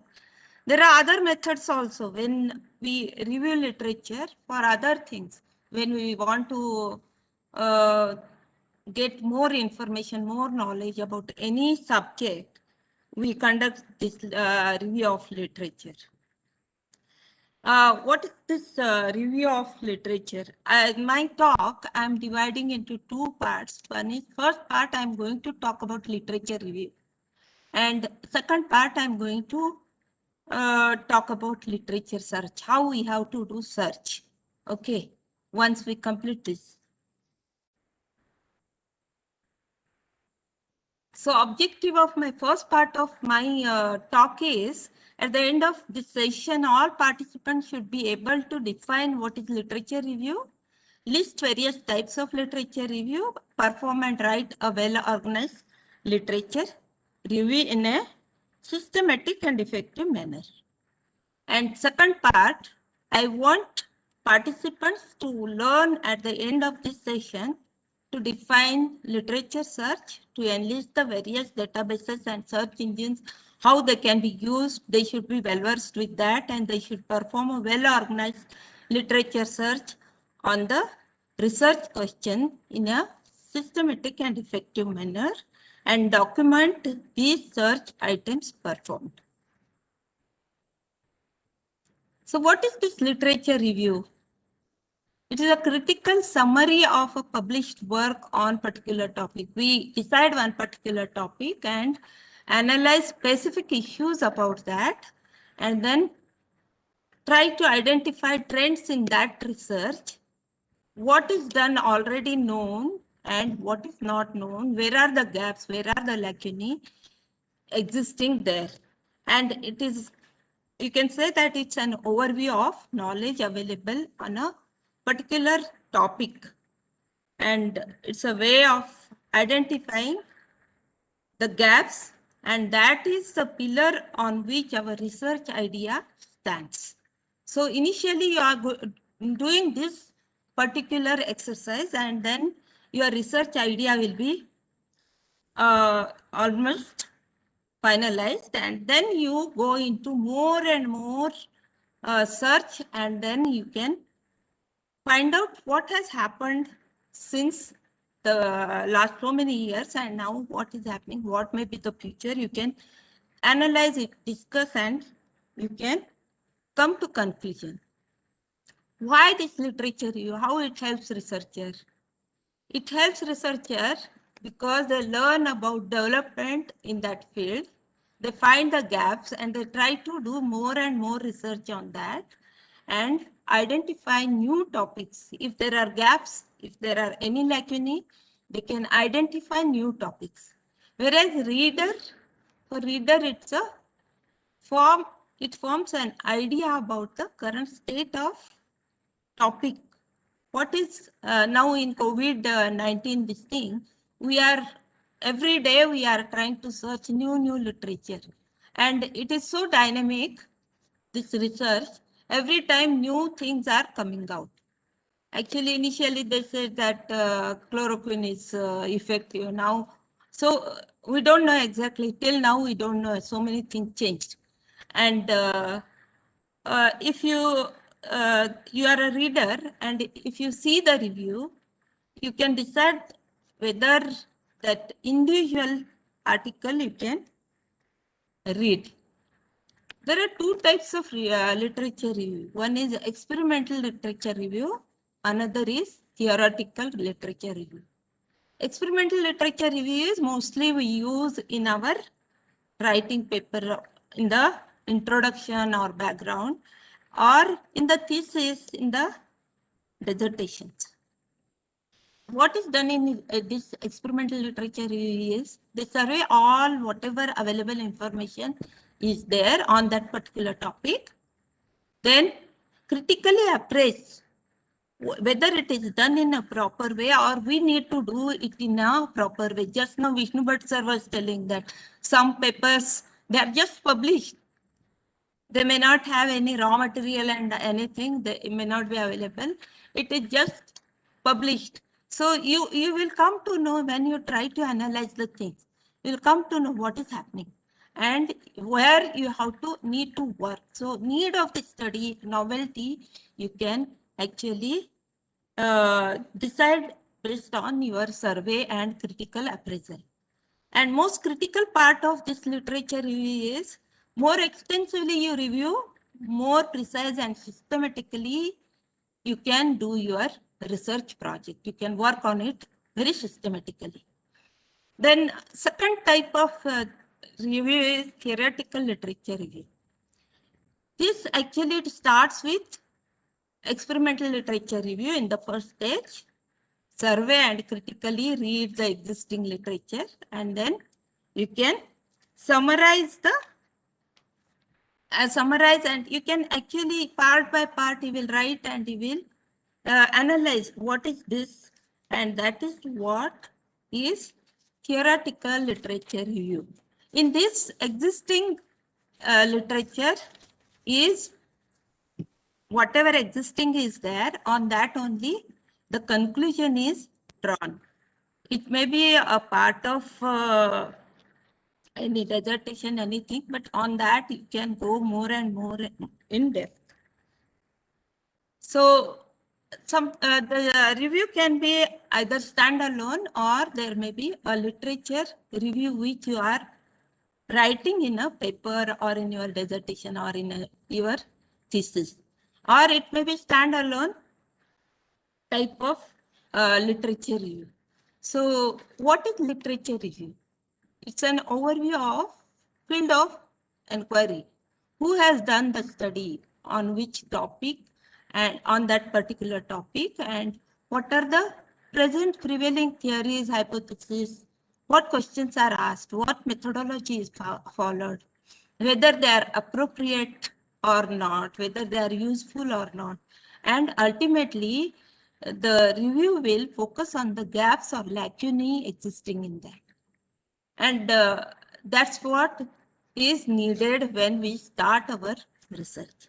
Then what is this systematic review?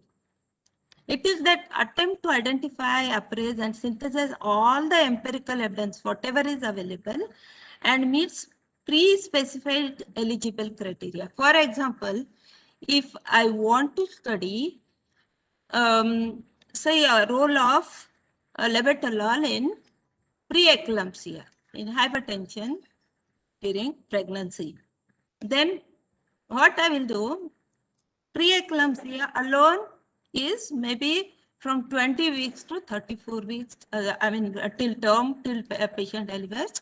But I may concentrate my idea of this, whatever study I want to conduct, only on fetal outcome in preterm babies. That means it is less than 37 weeks. So like that, I will pre-specified eligibility criteria, I will fix, and I will search all literature on that particular aspect. And then I will see, I will appraise each whatever, and there will be some inclusion criteria, exclusion criteria. So already you will be defining those inclusion criteria. You want to study that only in primigravida. So I will study only in primigravida, preterm. What is the effect of labetalol on fetal, what is the on fetal outcome in that particular period in only primigravida, and I have decided that, so I will exclude all other articles and I will only focus on that. I will analyze and appraise each article and synthesize some evidence and that is systematic review. So systematic review will be having all myriad pattern. Then meta-analysis, it is a statistical process of analyzing, combining results from several similar studies. That what all studies say, they will just conclude on that. How to write a literature review? Let us see that. You can write your literature review either using following two approaches. One is chronological, year-wise, maybe 2008 what happened, then 10 what happened, then 15 what happened, like that. Or thematic, only one theme you will select and based on that you will write. So in chronological approach, it describes each work in succession, starting with the earliest available information and how the work went on, how the progress took on that particular research. So usually this is used for maybe some treatment, or maybe like for example, the models for treatment in any cancer, maybe CS cervix. Here we have taken one example of skin cancer in children, how it developed right from the beginning, and now present, what is the present strain. So that you can discuss, and you group those sources, and then you can, those sources are grouped in a chronological manner. So year-wise, we will group those sources and record the research and development in each year what happened. Okay. In thematic approach, all whatever literature is available, it is based on some theme. It is organized, discussed, and here it is not very important to write it in a chronological year-wise manner. Okay. So here you need to do so much of summarization of each study, analyze each study, whatever existing knowledge is there, and draw the reader's attention to some new angle of perception. So that's why this study, this thematic approach is valued more. So how you will write Madam, literature? excuse me. Yes? Madam, your slide is not visible, madam. Not visible? It went out. Yes, ma'am.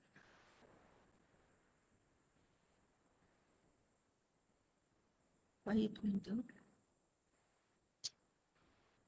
Share it again, madam. Sharing is there, but maybe it stopped in between, because it came as you are presenter, and then suddenly it stopped. Now it is there. Can you? Yes, madam.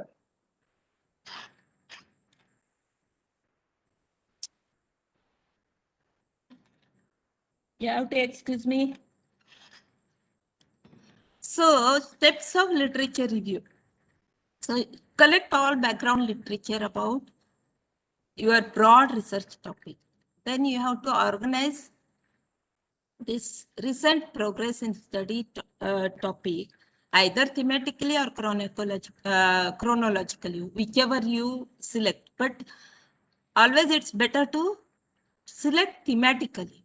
And then you describe what is the involvement in the field.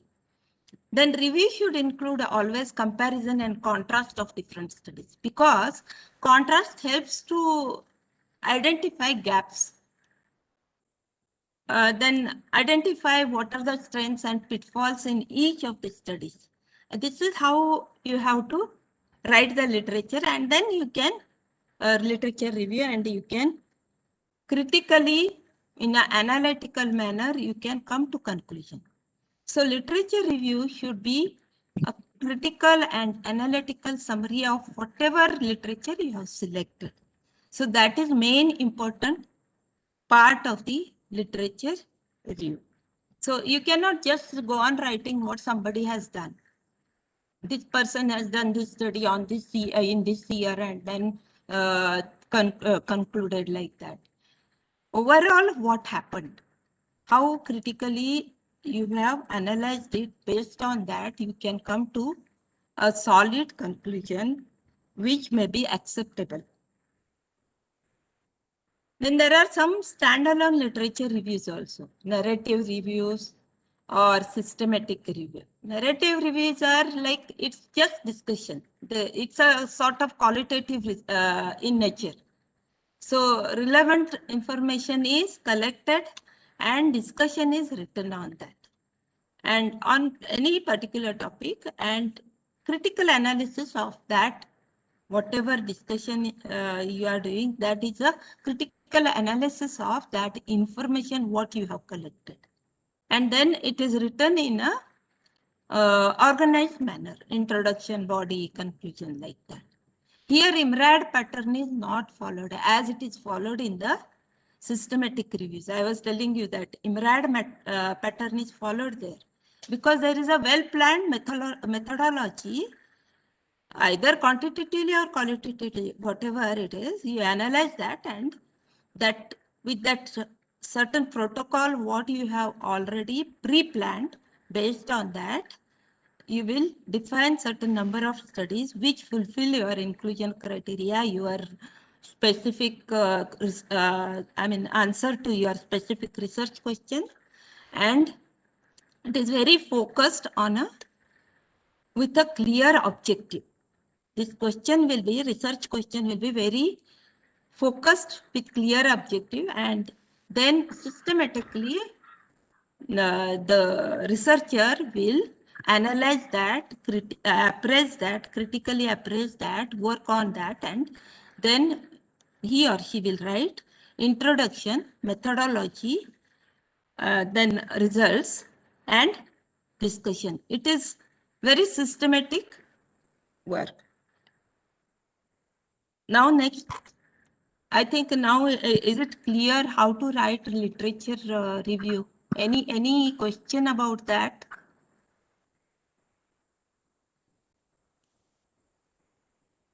Everyone has followed, or any questions from audience?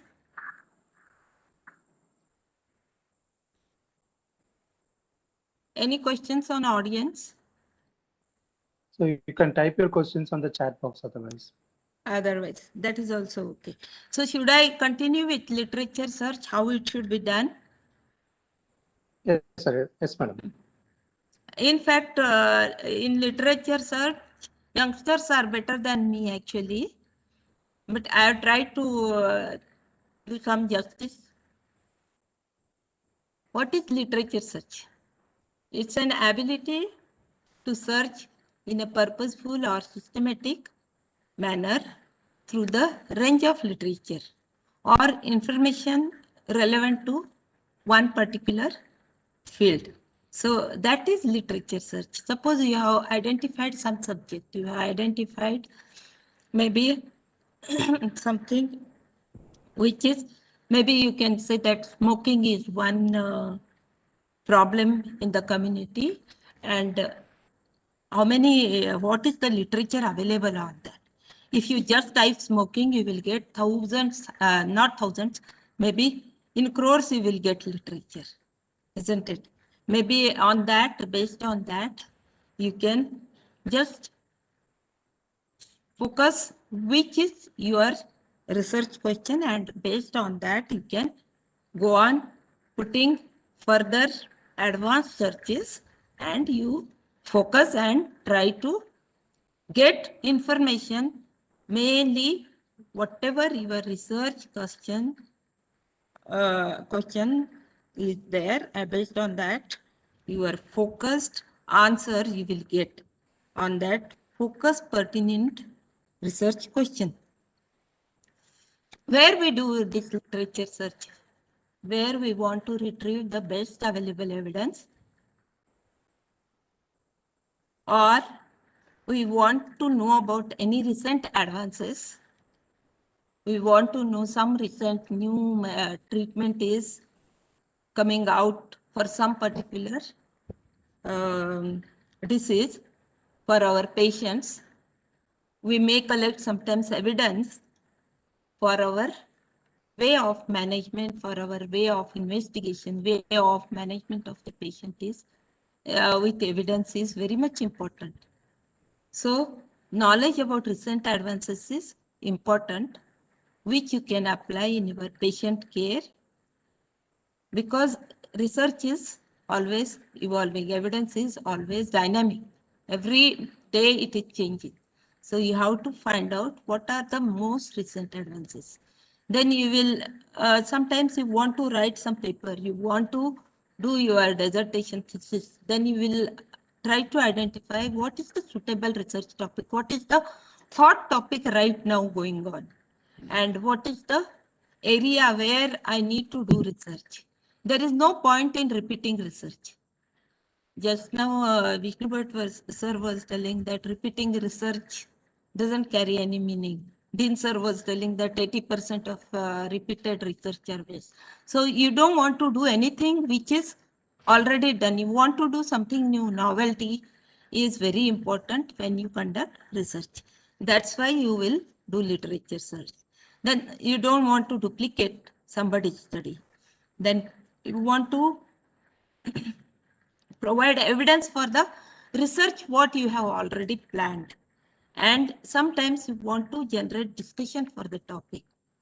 So when we want to review, write review on the any topic, review article we want to write, that time we want to generate discussion for the topic, or maybe it's like a something which you are going to discuss and analyze and critically appraise and accept. That time you want to do literature search.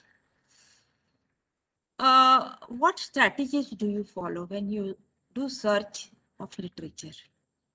You define what exact information you need. Like in evidence-based medicine, we want to formulate a question which will answer your particular problem. Suppose the case has got some particular problem, that question should be formulated in such a way by following Picot model. So it should be answerable, pertinent, focused question, which should be answerable and which can be used for your patient care or evidence as an evidence.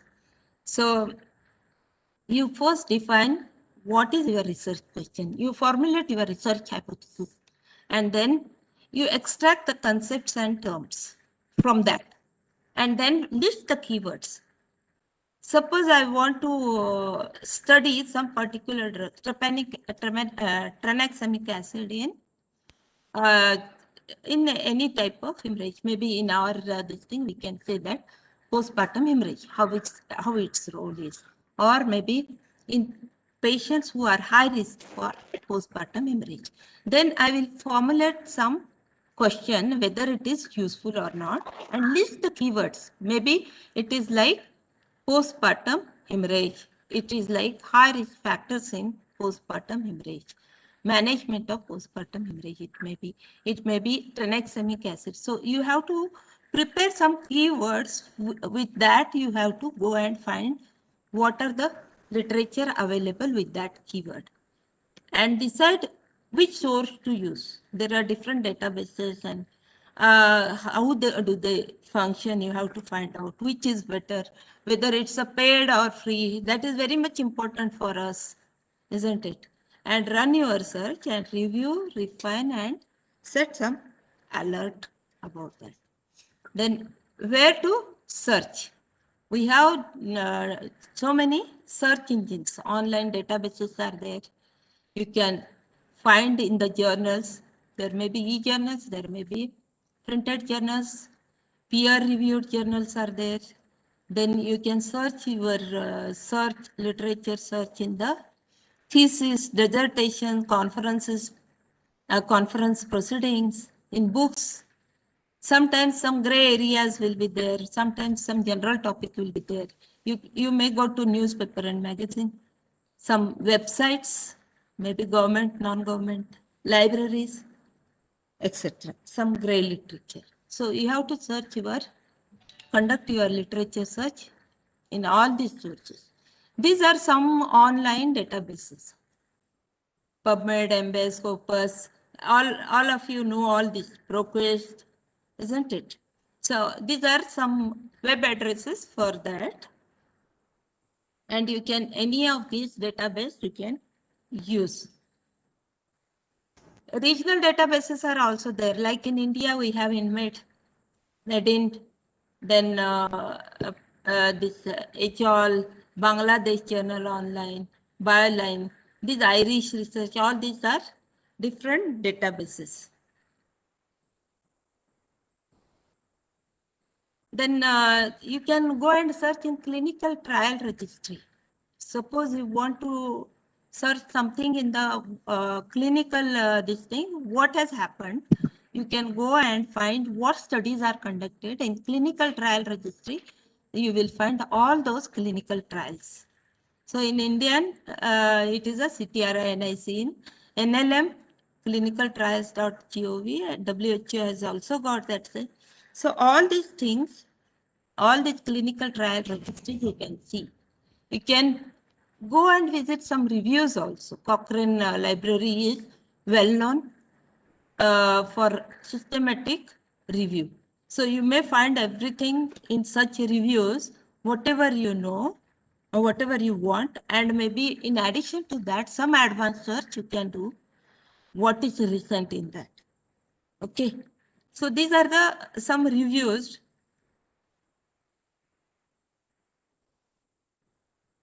Then tool to search, there are different engines. We have Google. If you type anything in Google, everything will come. Right from what I should do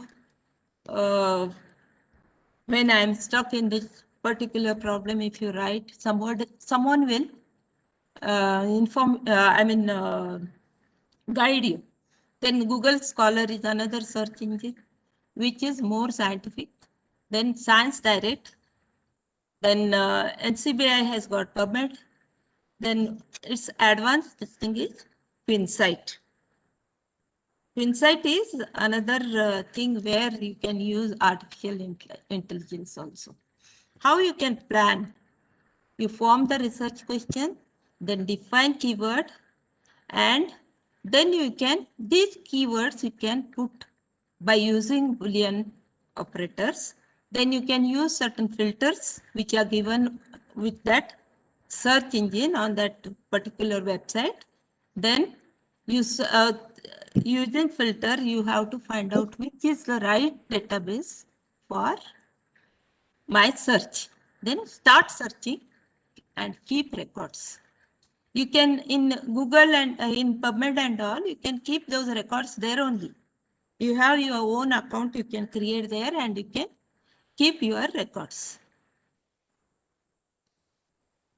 Search strategy, as I told, you have to first prepare your research question or hypothesis by PICO model so that you are more focused on particular thing. For example, what strategies are effective in reducing teenage pregnancies?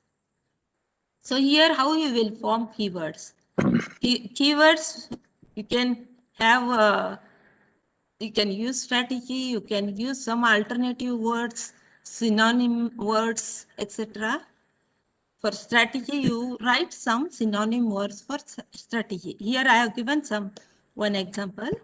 Then for effective, you can write some synonyms. Then for reducing, you write some words, teenage pregnancy, like adolescent pregnancy, early age pregnancy, like that. And you can go to PubMed. For example, I'm going to tell you how to use PubMed. Excuse me.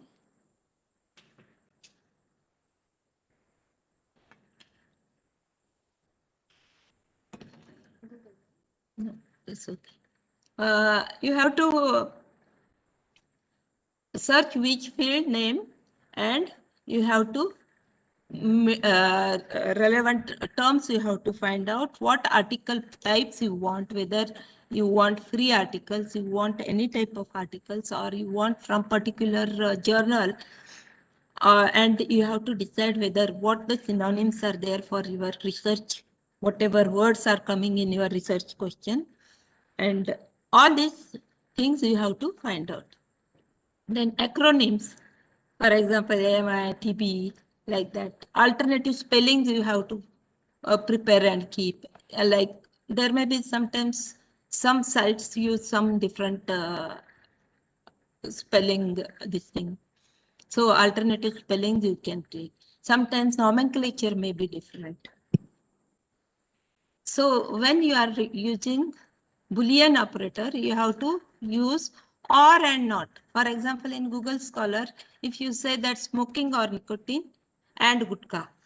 So this or you can say smoking or tobacco and gutka, or smoking, nicotine, smoking, or chewing. Like that, you can use and or as a Boolean.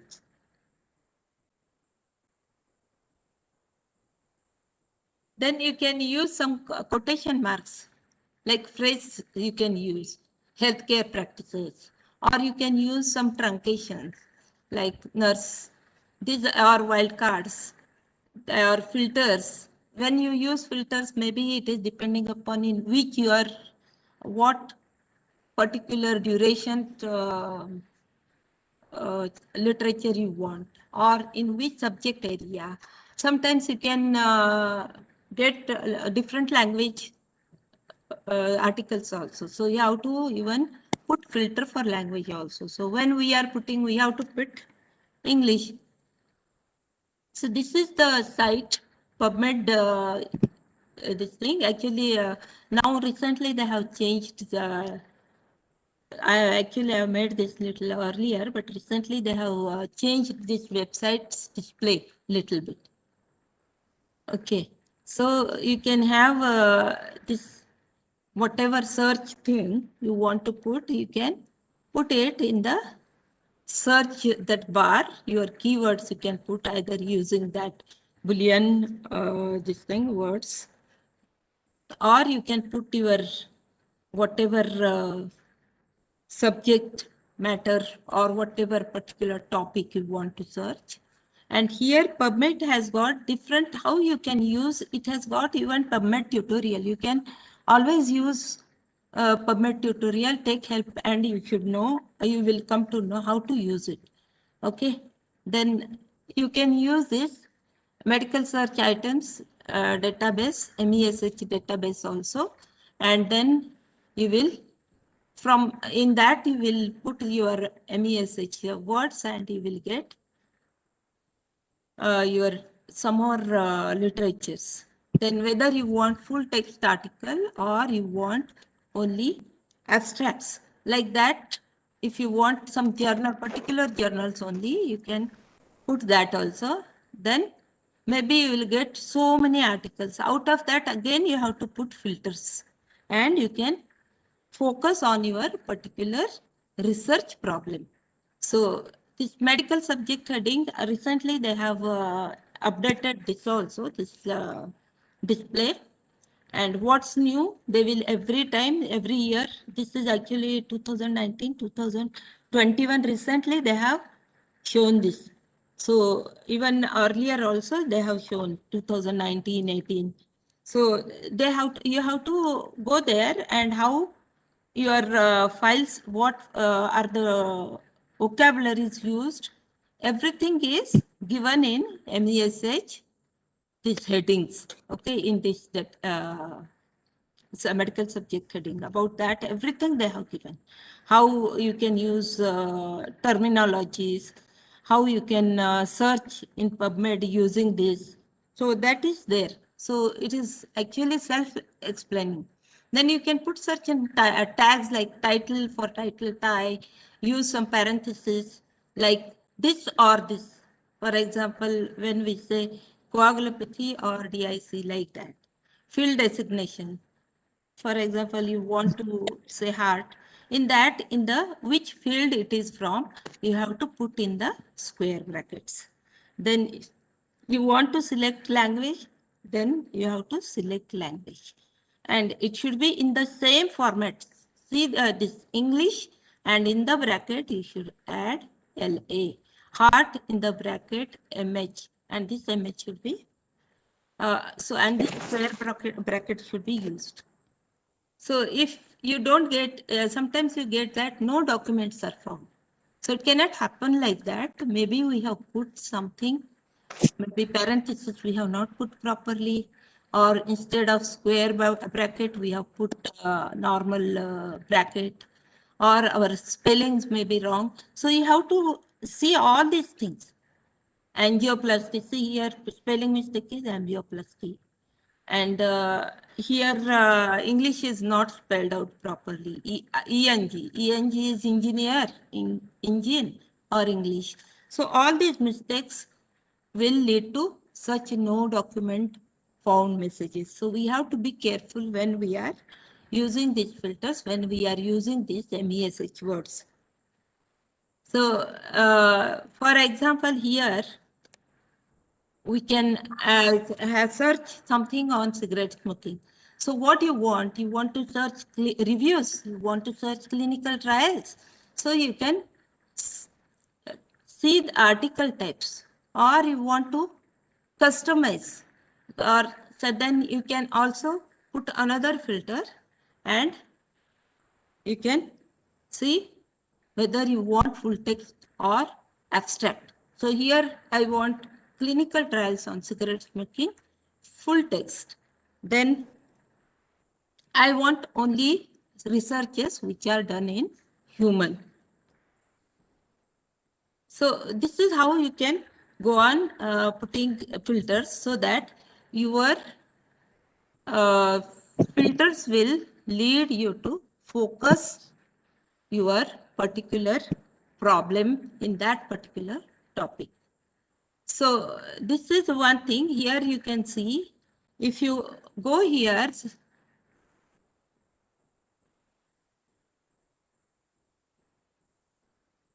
there is one, this thing will come, my account. In that, if you go and put your, and you can put your, from your email address, when you put your email address, you will have, you can actually record what you have searched. Your history will be shown. So that also you can just see here. See here, something I have searched on this particular date, this thing, cigarette smoking, on that 4:58 p.m. I have searched. So like that, it will give a whole history and what you have searched, how many articles, and you can go back and find, and even you can keep it for your references. Then another thing, in PubMed there are advanced search builders. So you can go to this advanced search builder and you can pick each this thing tab, and you will go to certain field. So here, whether you want all fields, author, you want only particular authors, this thing like that, you can go back. Okay.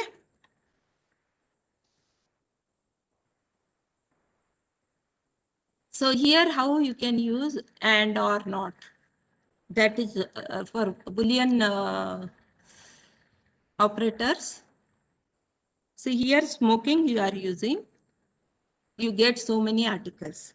But suppose you say that smoking and nicotine will get still more. Then this is and. So together, smoking and nicotine, so many articles you are getting. Then out of that, you have to filters. You want only in females or only in males. So females we don't want, so only in males, so many articles. So you have to put this and you have to go on. So now on Google Scholar, how you can do literature search. In Google Scholar also you can use this Boolean operators and or.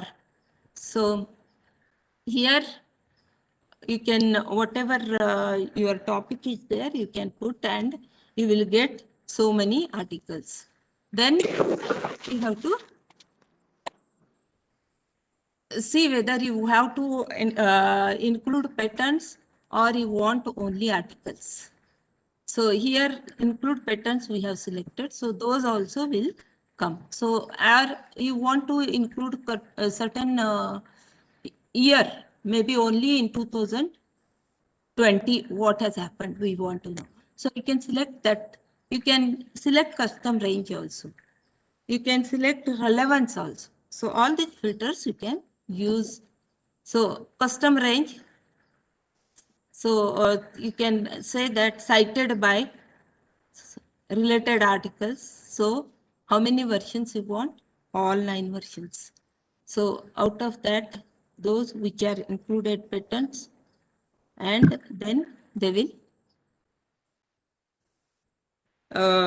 you can go back and you will get those particular sites and you will have those particular articles. So this is how you can go. So about PubMed, you can go about like that. So if you have selected only abstracts, you will get only abstracts. Similar articles, sometimes you want to have similar articles. So here you will go and click on similar articles. So you will get so many similar articles. So this is how you have to do searches in Google Scholar. How it should be effective. If you want to do it effectively, you have to follow certain rules, like avoid stop words, like adverbs, or only you have to use what important keywords are there. You cannot use whole sentence like that. Here I have given one example. Jim Morrison was in Saudi Arabia. You write Jim Morrison, Saudi Arabia. Or Boolean operators should be in capital letters. You cannot write not small. No case sensitivity. See, there is, if you have particular this thing, that will either in a bigger, capital letters, or in a small letters it will come. Then you can use, you cannot use one word for some literature search and another word for some. Whatever is case sensitive, that word only you have to use. Am I audible? Yes, madam. Because electricity went off here. That's why. Then you can use certain codes. Then restrict domain. For example, you are restricting particular focused point. Then only it is very easy. And when you are very specific, you should be. When you are using, say, guideline you want, one single guideline you want, write guideline only. Don't write guidelines. So don't assume for singular or plural. You should not use any truncations. And you should neglect common words. That's why those keywords are important. Then when you are searching synonym, you use this symbol, what is shown like wave-like symbol. And sometimes whenever you do this all research on PubMed and all, some article you want, and you go and try to find out, that will be very strategic article, and you go and find out whether full text is available. It will say that purchase this article for $35, sometimes $150. So in our resource poor countries, everyone cannot afford that, right? So how we can retrieve full articles? What we can do? So here is one article. In Science Direct, there is one article, and you want this to full text you want about this. So how much it is asking? $35. So what you will do? See, there is something called DOI, here. There are so many ways to retrieve these articles. How you will retrieve? You will write to author, email author. You talk to a friend who has got access to this website very easily. Like someone who is working abroad can easily access this. Or you can ask a peer who is working in a higher institution which is better reputed. Then you can, even now we have ResearchGate. On ResearchGate, you can ask for full text of article. Then Mendeley, Facebook, anywhere you can you have so many avenues, but sometimes you want it urgently. What you will do? You can, there is one, this thing in Science Direct, you can see here, this article when we want, there is something called DOI, right? So this is the DOI. Each article will have this particular number DOI, and you can just copy this DOI. And this is the site where you can do. This is illegal, actually. It is like pirated site, you can say. This is like a Russian site. What they say that everyone has got right to access all research, whatever happens, wherever it happens. So that's why they provide all, whatever article, research article you want. If you type in this DOI of that article in Sci-Hub, this is one site where you can go and you can retrieve a full text of that article. So see, this was asking for $35. So we could retrieve it at free of cost. So this is how you can retrieve some articles directly by going to Sci-Hub. Then there is one more thing. It's a artificial intelligence based data mining of PubMed. It is actually paid thing. FinSight platform it is called, where you can get more and more information about any disease, its relevant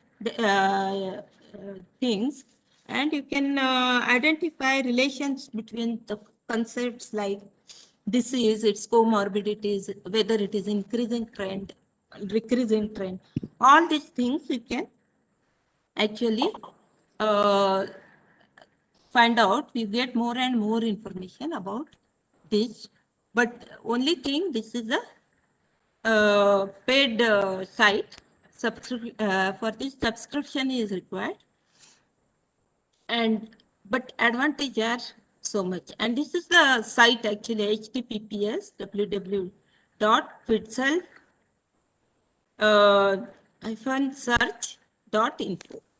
So this is that site. If you go there and if you have some concept, some problem, you type it. For example, you want something about smoking. So you are going to find what all articles are there and you will go for advanced search. So this is one concept trend. This concept trend is which will tell you whether the trend is decreasing, increasing, what are the different aspects. For example, about dengue fever, it will tell, about other infectious fever, it will tell. It may tell about its manifestation, it may tell its symptomatology, it may tell its hemorrhagic problems. All those things will be there. Then you have to, particular problem you have to focus on. So you want to focus on smoking. So in that smoking, all this, whether it is increasing, decreasing, what model, what cigarettes, what is, in which age group it is more, where exposure is more, all those things are there. So then you have to go and see, this is a concept cloud where you will see that it is all divided about dengue. So here one bubble is about only dengue fever. One bubble is only about blood loss. One bubble is about death. One bubble is about its infectious, other infectious diseases like that, which will cause hemorrhagic fever like that.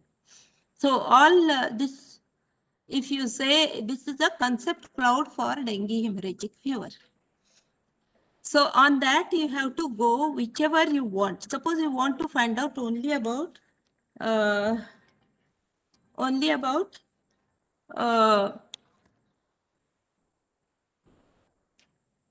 uh, patient, you will say only about patient. You want relationship about smoking and cancer, there is one cloud for that. You want only in the males, there is another cloud is that. So you have to go and you have to click on that and you will find all data about that. So this is about this concept cloud and concept trends. So when you want to find smoking, adult treatment, whatever it is, this is the different thing you can find.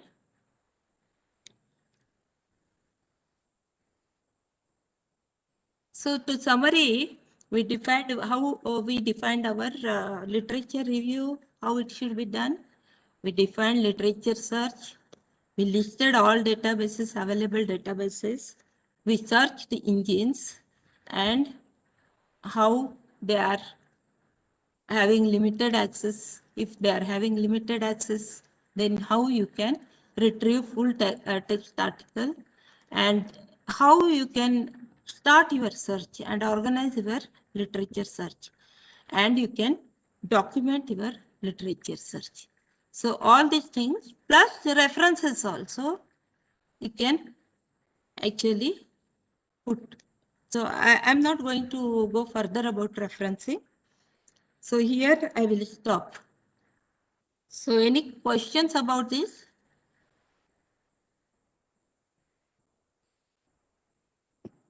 Now the session will be open for discussion. This session actually should be demonstrated live. Then only we'll understand. We have to, everyone has to have their laptops in front of them and they have to go to PubMed and then do those searches. Then it is very easy to understand. You will visit that particular search engine and you will put your problem in that and then you have to do all these exercises. Actually, it is not, I have told majority of these things theoretical because I could not help it. If it would have been physical, it would have been more clear, I believe. So any difficulty?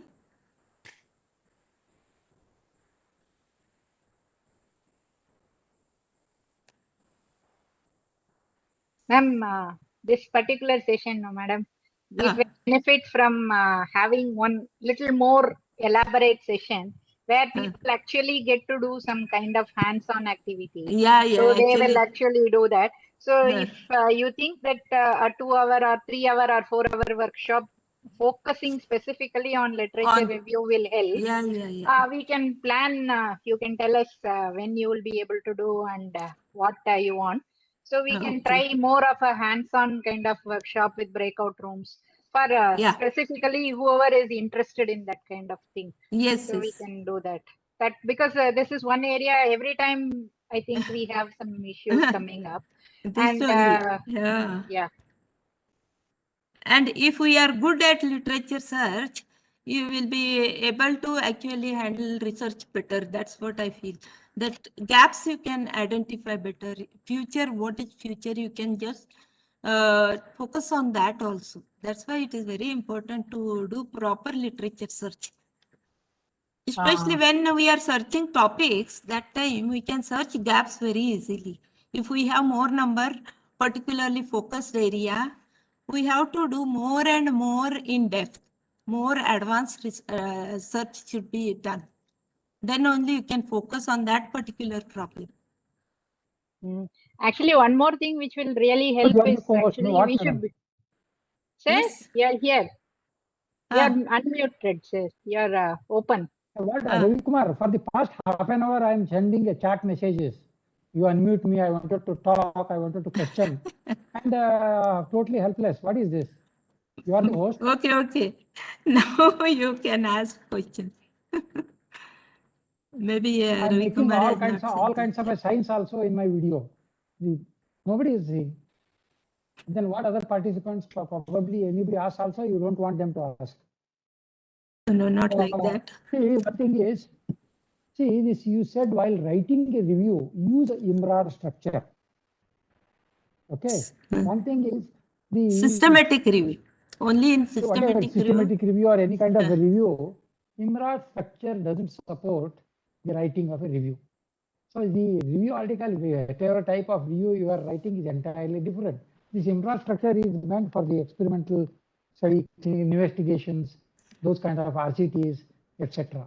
So the structure of a review is entirely No, different. in systematic review, it is like what on what particular topic you are doing And research. the essential structure of a review, systematic review, is first is the question. Then what are all your inclusion, the studies which you are using. Then third one is evaluation. Then last that's how it goes. That's one comment. No, but there is methodology is also involved in that. For example, if you are searching some particular article, in that you are whatever Okay, you are trying to search, that inclusion criteria is not there. But anyway, what I wanted to tell is infrastructure is not meant to write a review. That is one. Second thing is this Sci-Hub. Sci-Hub, that is one, some East European countries which will retrieve any article full text at no cost, free cost within no time. How legal it is or we do not know. Every one of us are using that. In the beginning only I told it is illegal because it is like a pirated thing. But especially for postgraduates, it's difficult. $35 for each. No, that's okay. But this thing. Everybody is using that all across the country. Everybody is using this actually. Okay, thank you. And in systematic review, they write first background and then they will write methodology, how they search those articles, from which search engine they went, what keywords they put. That is methodology. So like that, and then they will go through and analyze each article and then they come to conclusion. That's how a sort of IMRAD pattern they follow. It's not exactly written like IMRAD pattern, but sort of IMRAD pattern is followed in systematic reviews. Any questions?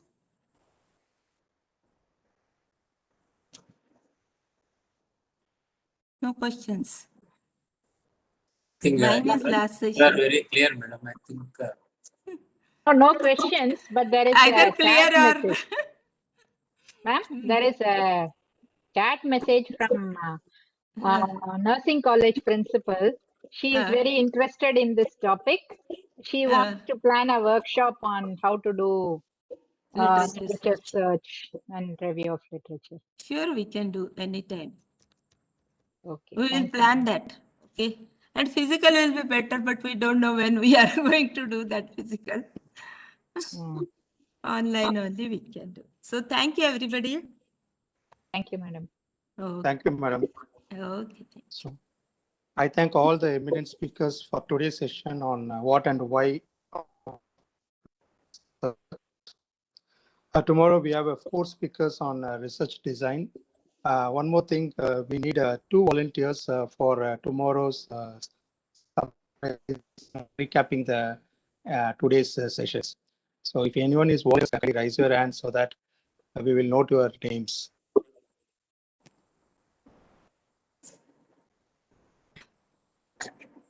It is better we start by 150 so that 4 speakers have to cover. No? Yes, sir. So we'll start by 150. Okay, there is nobody volunteering. No. Ravi, our choice. Ravi, our choice. Okay. Okay, madam. So let's put the first name I'm seeing is, I don't know, who is Gomati? Yes. There's somebody who is Gomati from FHS, I think. She has put a lot of research question also. So she's one. And from medical side, Let's put Dr. Sridevi. Okay. Okay, Sridevi, ma'am. are you there? No, nobody is there. Okay, Dr. Gomati and Sridevi. If not, somebody else will have to find. Okay. Then one more announcement, Ravi, regarding feedback. The link has Yes, been madam. sent to everybody's email ID. Whatever email you had used to register for this workshop. So we have sent the feedback link for today's sessions there. So please complete the feedback so that we will get an idea of what we are doing well and what needs to be improved in the next session. So kindly finish the feedback today itself. Right, Ravi? Yes, madam. And tomorrow the program host will be Dr. Ilangadi, the professor of anatomy and IRC members. Okay. Thank you. Thank you. Thank you, madam. Thank you, sir. Thank you. Ravi, thank you. Thank you, madam. And one more information for the participants. You might have noticed that we are going live on YouTube. So what we will do is once we finish these sessions, we'll edit it and then put session-wise YouTube links in AVMC channel so that you would be able to specifically look at the sessions, whatever you want only. Instead of we are recording as 1 day session, but we will split it into 3 videos or 4 videos. How many ever sessions are there? We'll split into those many videos and then put so that you will get to watch whatever sessions you are interested. Okay. And the certificates will be issued only for those who have participated. Who are participated, completed pre-test, feedback, and post-test. So all 3 things, all 4 things they have to do. Then only certificates will be given. So it's university certificate, no sir. So it carries much more weightage. Madam, more participants are interested, madam. They want to register. By around 1:30, they called me and they asked me, is it possible to accommodate them? Yeah, Yeah, 250 people have registered, but we'll open it up again. Is it from outside, Ravi? Yes, madam. Was from some outside college as well as from our AVMC campus also. Okay, I will open it up again because already we have 250 participants. But you see now only 93 people are there. All have left. So only we are talking. And sir, nowadays we are able to see, sir, how many is audio disconnected also is there. I don't want to comment about it. Audio, video off, audio disconnected. But that's a they will sad fact of life. count and collect it. My somehow my session is always last, so people sleep only. Next time we'll put you first, madam, before tea. Yeah. Okay. Okay. Sir, shall I close this session? Yeah, I think we can. Okay. Thank you, madam. Thank you, sir. Yeah. Ravi will open by 1:45 tomorrow. So we request Sure, madam. participants to join by 1:45. Thank Sure, you. madam. Okay. Thank you. Feedback link is there in your emails. Please check your emails.